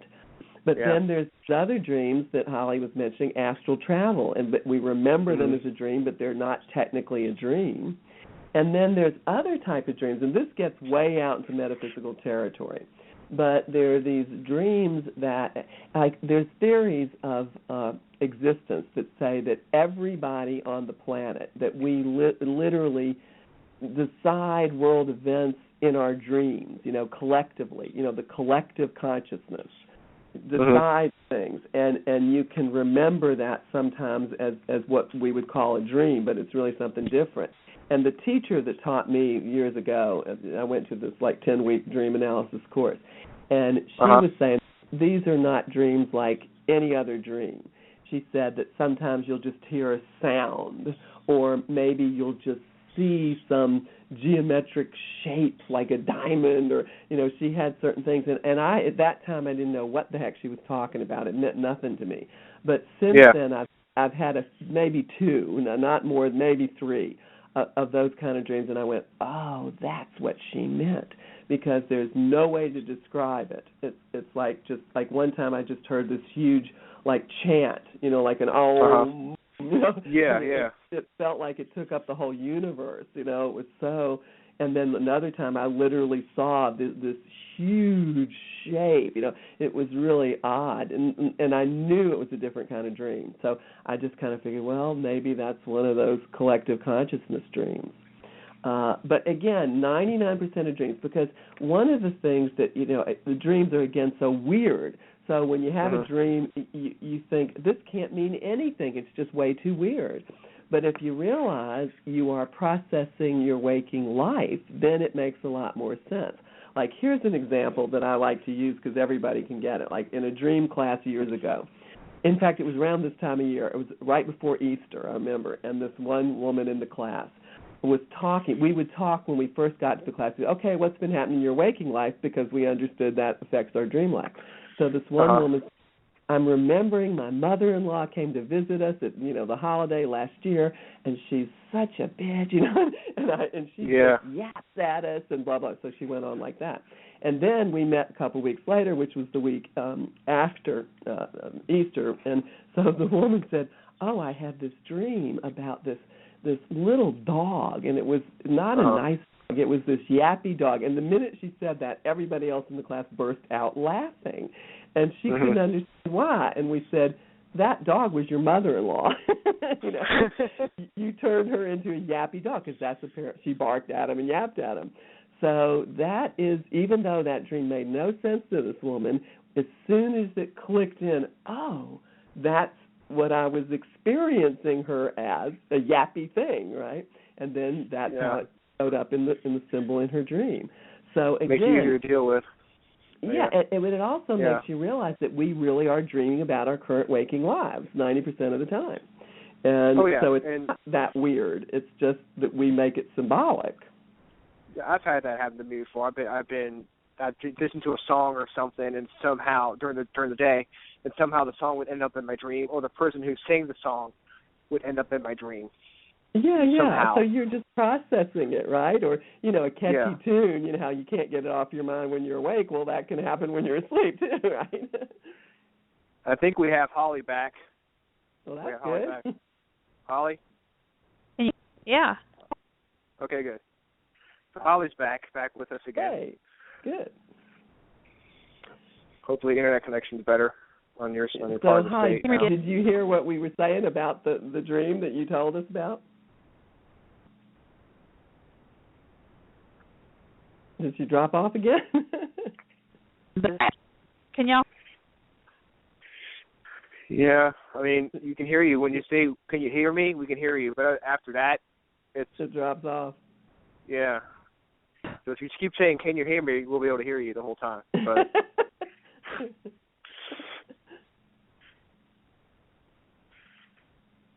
tell you what, when you're back, let us know, Holly.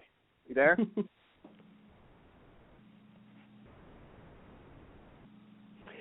I just have to laugh because to me as an astrologer, like you might have heard of the phrase Mercury retrograde. Are you familiar with that? Yes, I have heard that before. Yeah, Mercury rules communication, and when Mercury retrograde means the apparent backward motion of a planet, and when Mercury is retrograde, this kind of stuff happens all the time, like things, electronic stuff. So that's not true now. Mercury's not retrograde, but what's happening up in the heavens right now, this very day, there are challenging, and Mercury is in the sign of Pisces, and Saturn is that, Lord of Karma, is in Sagittarius. So what's happening, because mathematics is important in astrology too, like geometry. It's like the geometry of the heavens. So they're forming what's called a square, like a 90-degree angle right now today, and that has to do with communication snafus. Even though Mercury's not retrograde, I'm not surprised. In fact, Sagittarius rules broadcasting, like radio and stuff like that. So it's like I'm not surprised. And then also Mercury is right next to, in the next couple of days, Mercury is going to be connecting with Neptune, which is like this huge satellite dish, energy that I was talking about earlier. Mercury is the tiny logical linear mind, and Neptune is this big satellite dish. So there's things that are going to be a little funky in the next few days. Well, it sounds like they're definitely being funky on Holly's side of the state right now. That's for sure. That's it's so funny when you hear it go blip blip. Were you so close? Oh shit! Yeah. We're pulling for you, Damn Holly. it! Come on, come back to us, Holly. She's out there astral traveling. Yes, we need you back, Holly. I love you, Holly. I'm here. I think I heard her. I did. Heard her voice in the distance. Talking, we'll know we can hear. Could it be Holly? Are you there with us, Holly? I feel like I'm doing an EVP session. Holly, are you there? Are you here with us, Holly? Wait, look at the lights blinking. She must be near. That's right.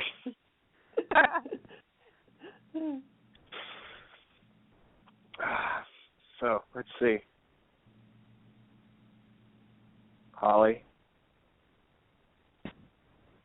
Ryan. Yes, you have a question? Yes.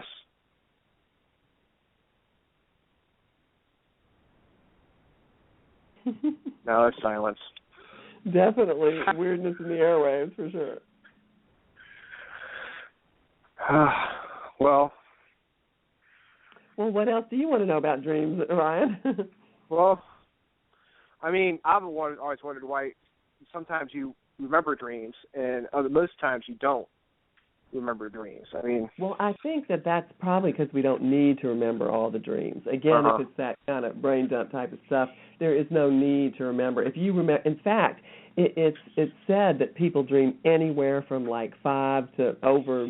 They have a lot of dreams every night, and probably more than is known. Because they're just really starting to study the brain. So they don't really know all this stuff. And so if we remembered every dream, I mean, we'd be crazy, It's That's like you true. don't have to. I mean, but the dreams we do remember are telling us something. If we do remember them, they really stand out, then a lot of times it means it would be good to pay attention to it. But then most people, again, don't know or they're scared of their dreams or something, so they don't know how to work with them. And that's what I really view the dream analysis as more of an educational process than anything else. Yeah. Because I like to have people realize how helpful dreams can be. And if you begin to understand, it's really easy to interpret dreams once you get a handle on it.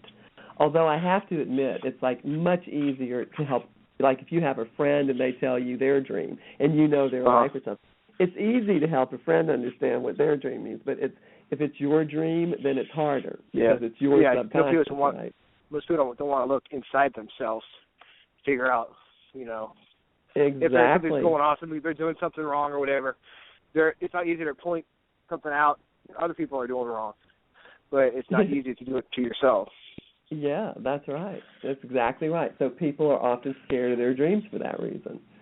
But the funny thing is, if people start suppressing things and don't want to know things, then sometimes the dreams will just get bigger and bigger and bigger. Again, they become nightmares often.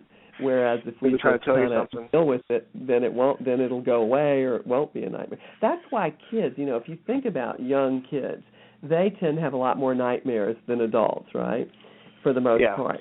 And that's because kids are still, they don't know how to, they aren't that rational. When you're a kid, an infant to a young kid, if you hear something like you're asleep, but you hear, your parents are listening to some violent shoot-'em-up kind of thing on a video or something, or television, that can come into their dream, but they don't know what it is, right? And they'll hear it and then so it'll turn into a nightmare or something. But once you get older, you kind of understand, and then you don't have as many nightmares. At least that's one theory, which makes sense to me. So if adults have nightmares, there are reasons for it. It's almost like your subconscious has been trying to get your attention, but you aren't paying attention, so then the dream will be a nightmare, so you'll have to pay attention. I've got a question from the chat room from Elaine, and she's asking, do vivid dreams run in families? Could more than one person in a family have the same dream? Well, or vivid dreams? I bet that's true because, the genetics run in families and brain types run in families. So, I bet that is true to a certain extent. It may not be, every member of the family might not have vivid dreams, but I would say that that's probably accurate. They can be similar, especially when you're all living together. Like even roommates, sometimes this happens. That when I was really first kind of studying this to make it into a class, I was living with a roommate at the time, a girlfriend roommate of mine. And so we every morning we get up, what'd you dream? What'd you dream? And we found that we were dreaming about the same things several times a week. Or it would be so similar. Like I'd dream about a hippopotamus and she would dream about a rhinoceros. They were so similar. Yeah. And I think that happens when in proximity, when people are either family or people living together, they often seem to share dream symbols. Yeah. And I've also experienced where, like a husband and wife, people sleep in the same bed with each other. It's often one partner will sort of have a dream for the other one.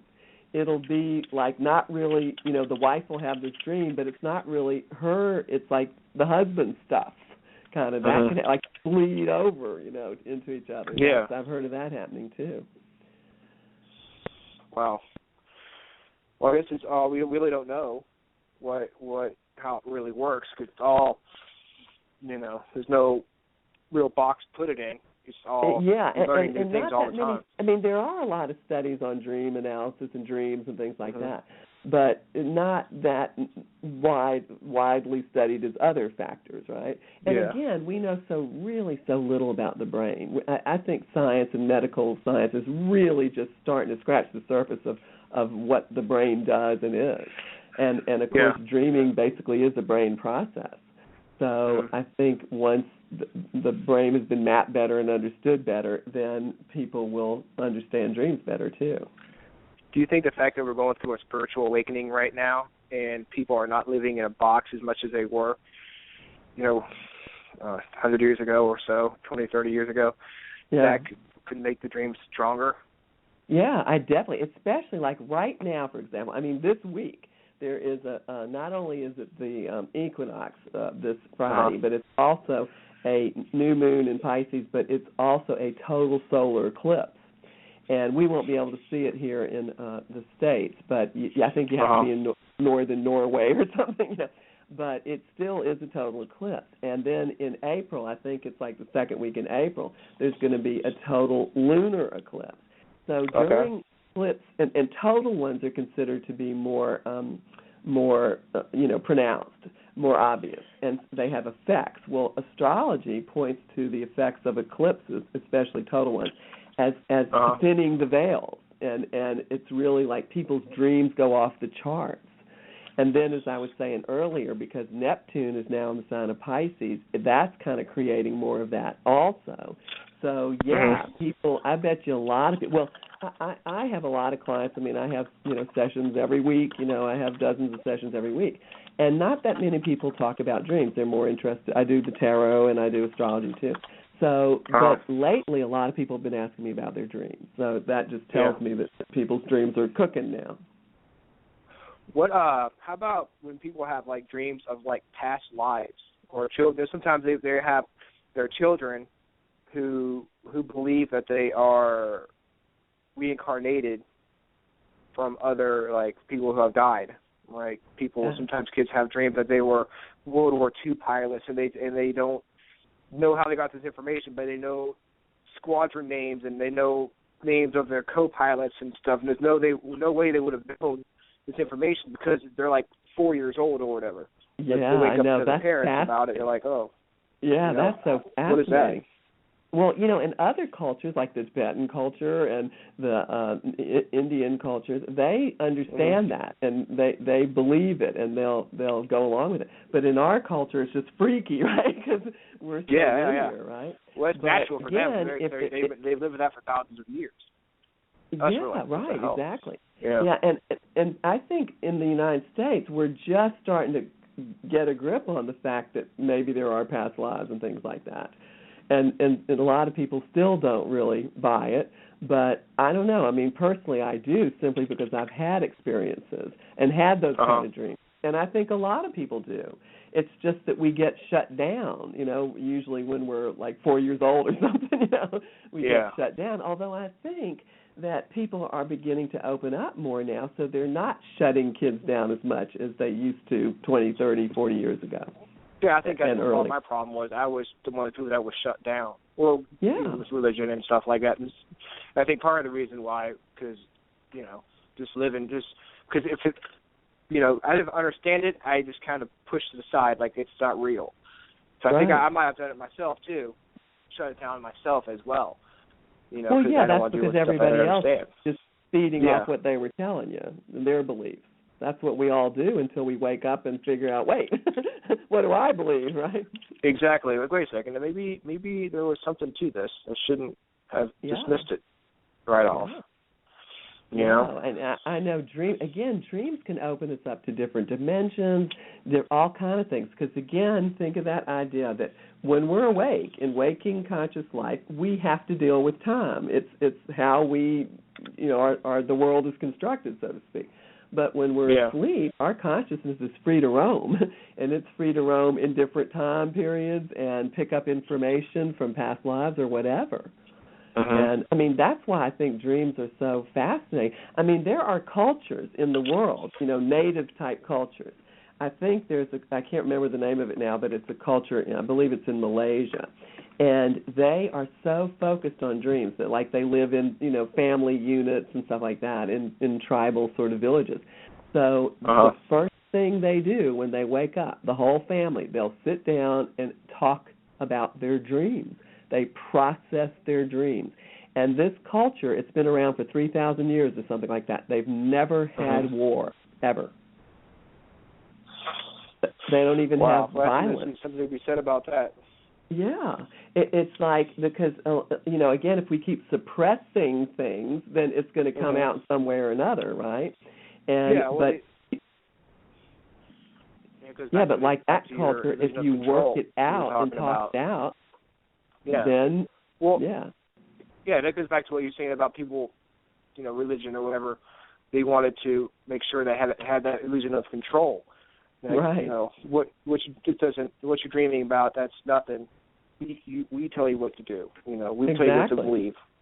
Yeah, or even worse, it's devils getting inside of you, or, you know, like they've said so often in the Middle Ages, probably still today. It's like they're telling you your dreams are evil and things like that, when that's not the case at all. And it scares people, because then people don't want to talk about their dreams, because people will think that, hey, well, I won't be put in a loony bin. Yeah, exactly.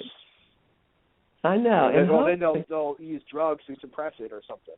Yeah, exactly.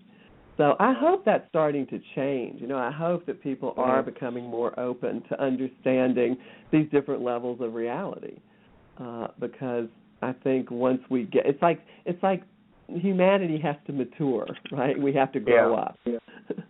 It's like we're children now. And I mean everybody. I don't just mean one society or another, one culture or another. We all have to grow up and realize there's so much more to reality than we've ever been told. Yeah, exactly. And we're just opening our eyes now, you know, and trying to see, you know, what's out there, even though, you know, we don't really know a quarter of what's out there. You know, we think we do, but we really have no idea.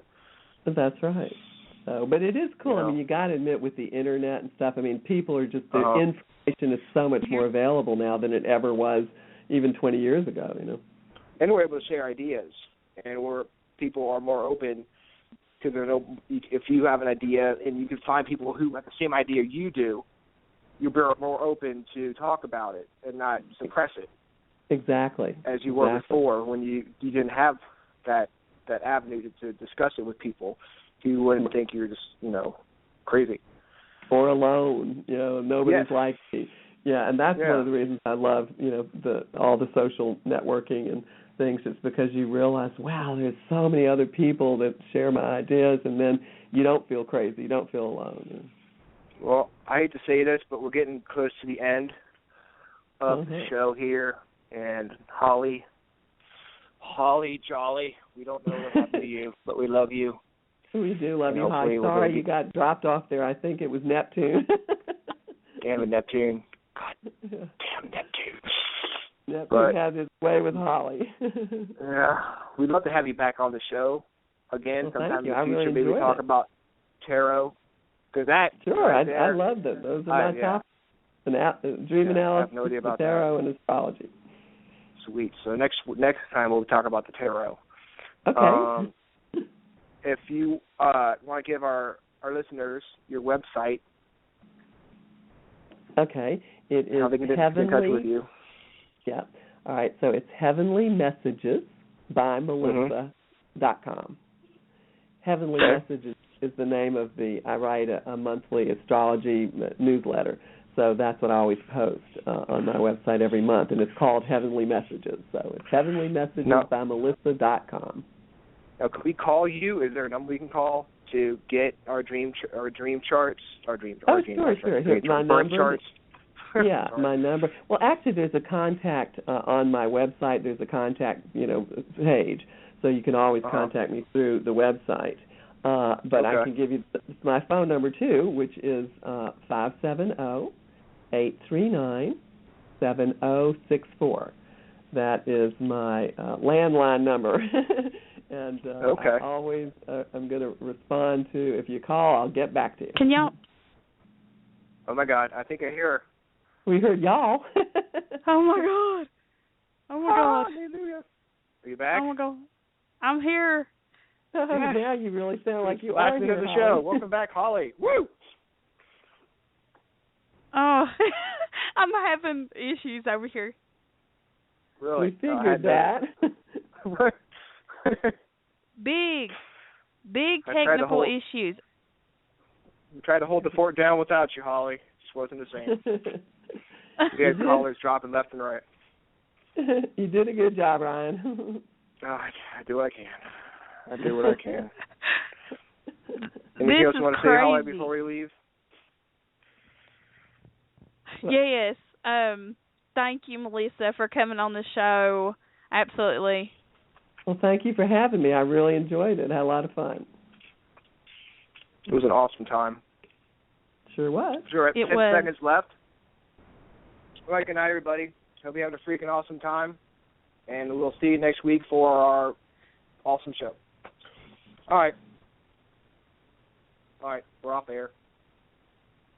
Oh, my. So what happened, Holly?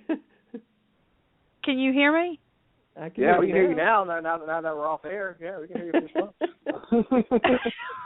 This thing is crazy. Has that ever happened to you before? No. Not for so long. It's Neptune, She's been cut I'm off telling before, you. but not like that. I mean, you know. You're tapping into something, right, Holly? Yeah, my hands were very hot earlier. Yeah, you mentioned that. And that's when things started that's when you started, breaking up, too. Yeah, just encourage leave it alone just for Monday nights. Tell them to back off. We should do some kind of protective prayer before we start the show, and Well, that's keep one thing. away. When I was on the Golden Rose show with Lauren, they do that. They before that's why they wanted me to call 15 minutes early there, because they do this whole they have us all connect with a sort of meditation thing that Lauren pulls in the energies and clears. I mean, she's really conscientious of that. I think it helps. Yeah. I mean, something's going on. It's especially if you're doing a paranormal type of show, right? Yeah. And whenever she gets those hot hands, man, there's something around her. Yeah. Her specter detector is going off. Yeah, well, you guys should let me do your charts one of these days, and then I could really say, aha, now I see, What does it take to do a chart? I mean, if I give you my birthday right now, could you do it? Well, no, not right now, because it takes me a while to cast. Well, actually, it doesn't take that long to cast it.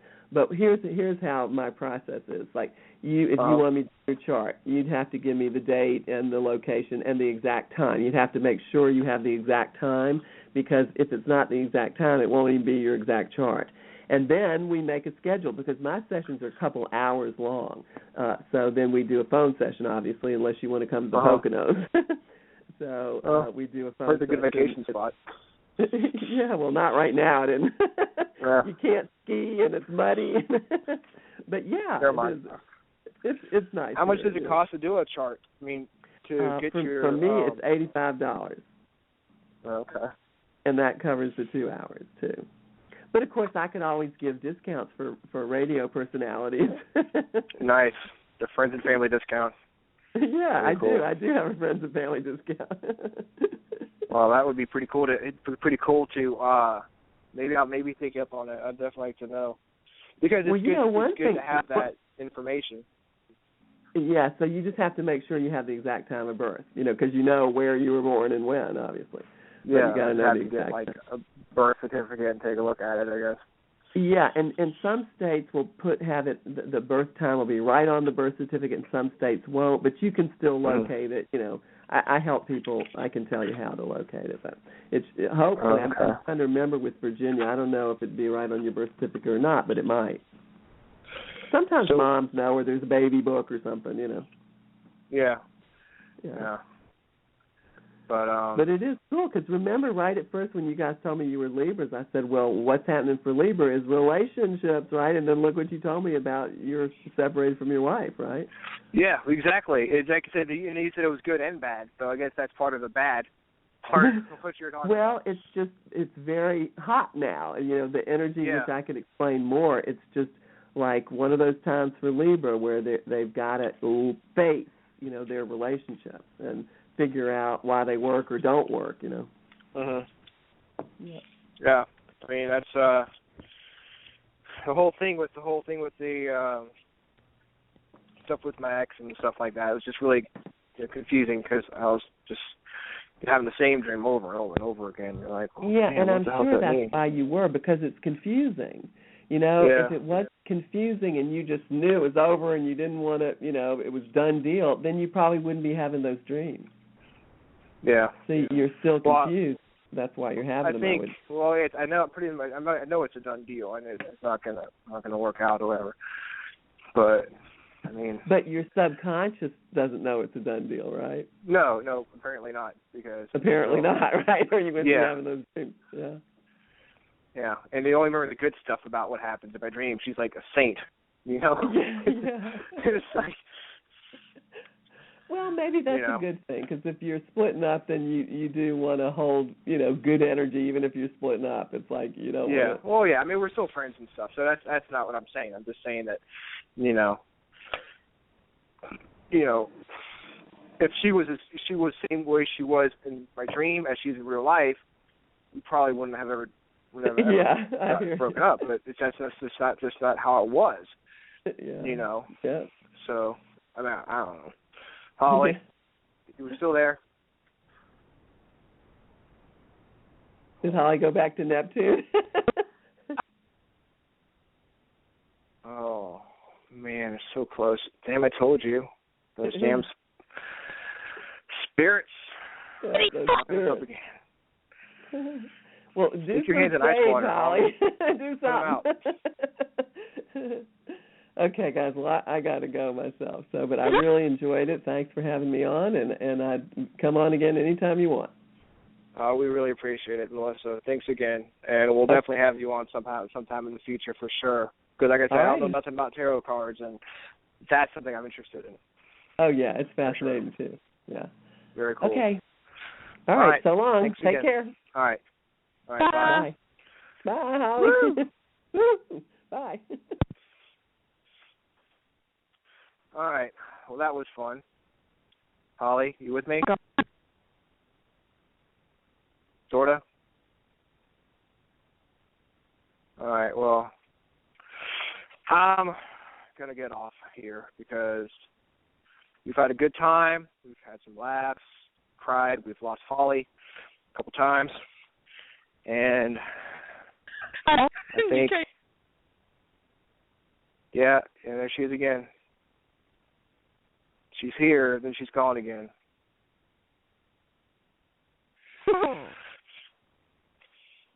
Are you there? Give us Holly, if you're there, give us a sign. Make a noise.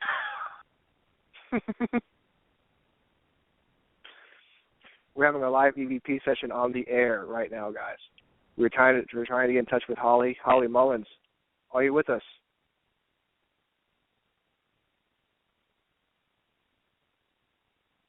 Holly. Oh, I think I heard something. My God. She's trying to communicate with us, people. This is radio history being made here, guys.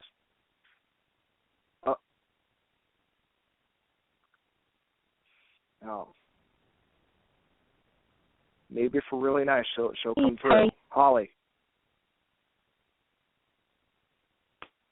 Guys, wow. Oh, I don't know. Maybe she's being sad tonight. I don't know, guys. Anywho, we are going to have our. Oh, I heard something.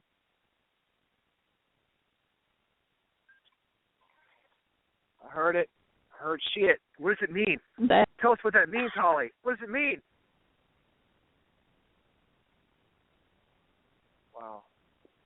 Talking to an ovulus right now, getting like certain words. Anyhow, we are going to have our all-female round table. I totally lost my train of thought.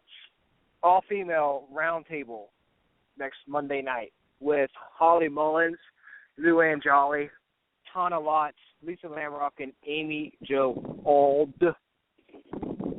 So don't forget to tune in next week for that awesome show. I will be asking the questions, and the girls will be answering them, and it'll be fun. So, yeah, definitely tune in. And the week after that, we got Supernatural News, which is always a fun show. And then I think we have Danielle Monferrato and Bill Bachman. Hey. Yes. You there? From Incubi Incarnate Radio on the show. And I keep hearing Holly, and she says, hey, and then all of a sudden she disappears. So then the April 13th, we've got Matt Bazarek, CPR Matt from Full Spectrum, and Ursula Bielski on the show to do a show on Chicago history, haunted history of Chicago. So we have got some great shows lined up for our freaks. Holly, what do you think? If Holly was here, she'd be like, "You're darn right, Ryan, we sure do." That's exactly what she would say. Ryan, you were so sexy. Well, thank you, Holly. That's awesome. I was shot just like you. Well, I know a lot of people feel the same way. But, all right, well, all right.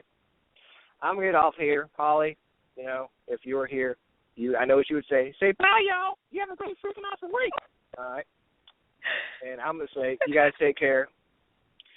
And we'll talk to you next week on the Freakin Awesome Paranormal Show. Have a good night. Bye, everybody.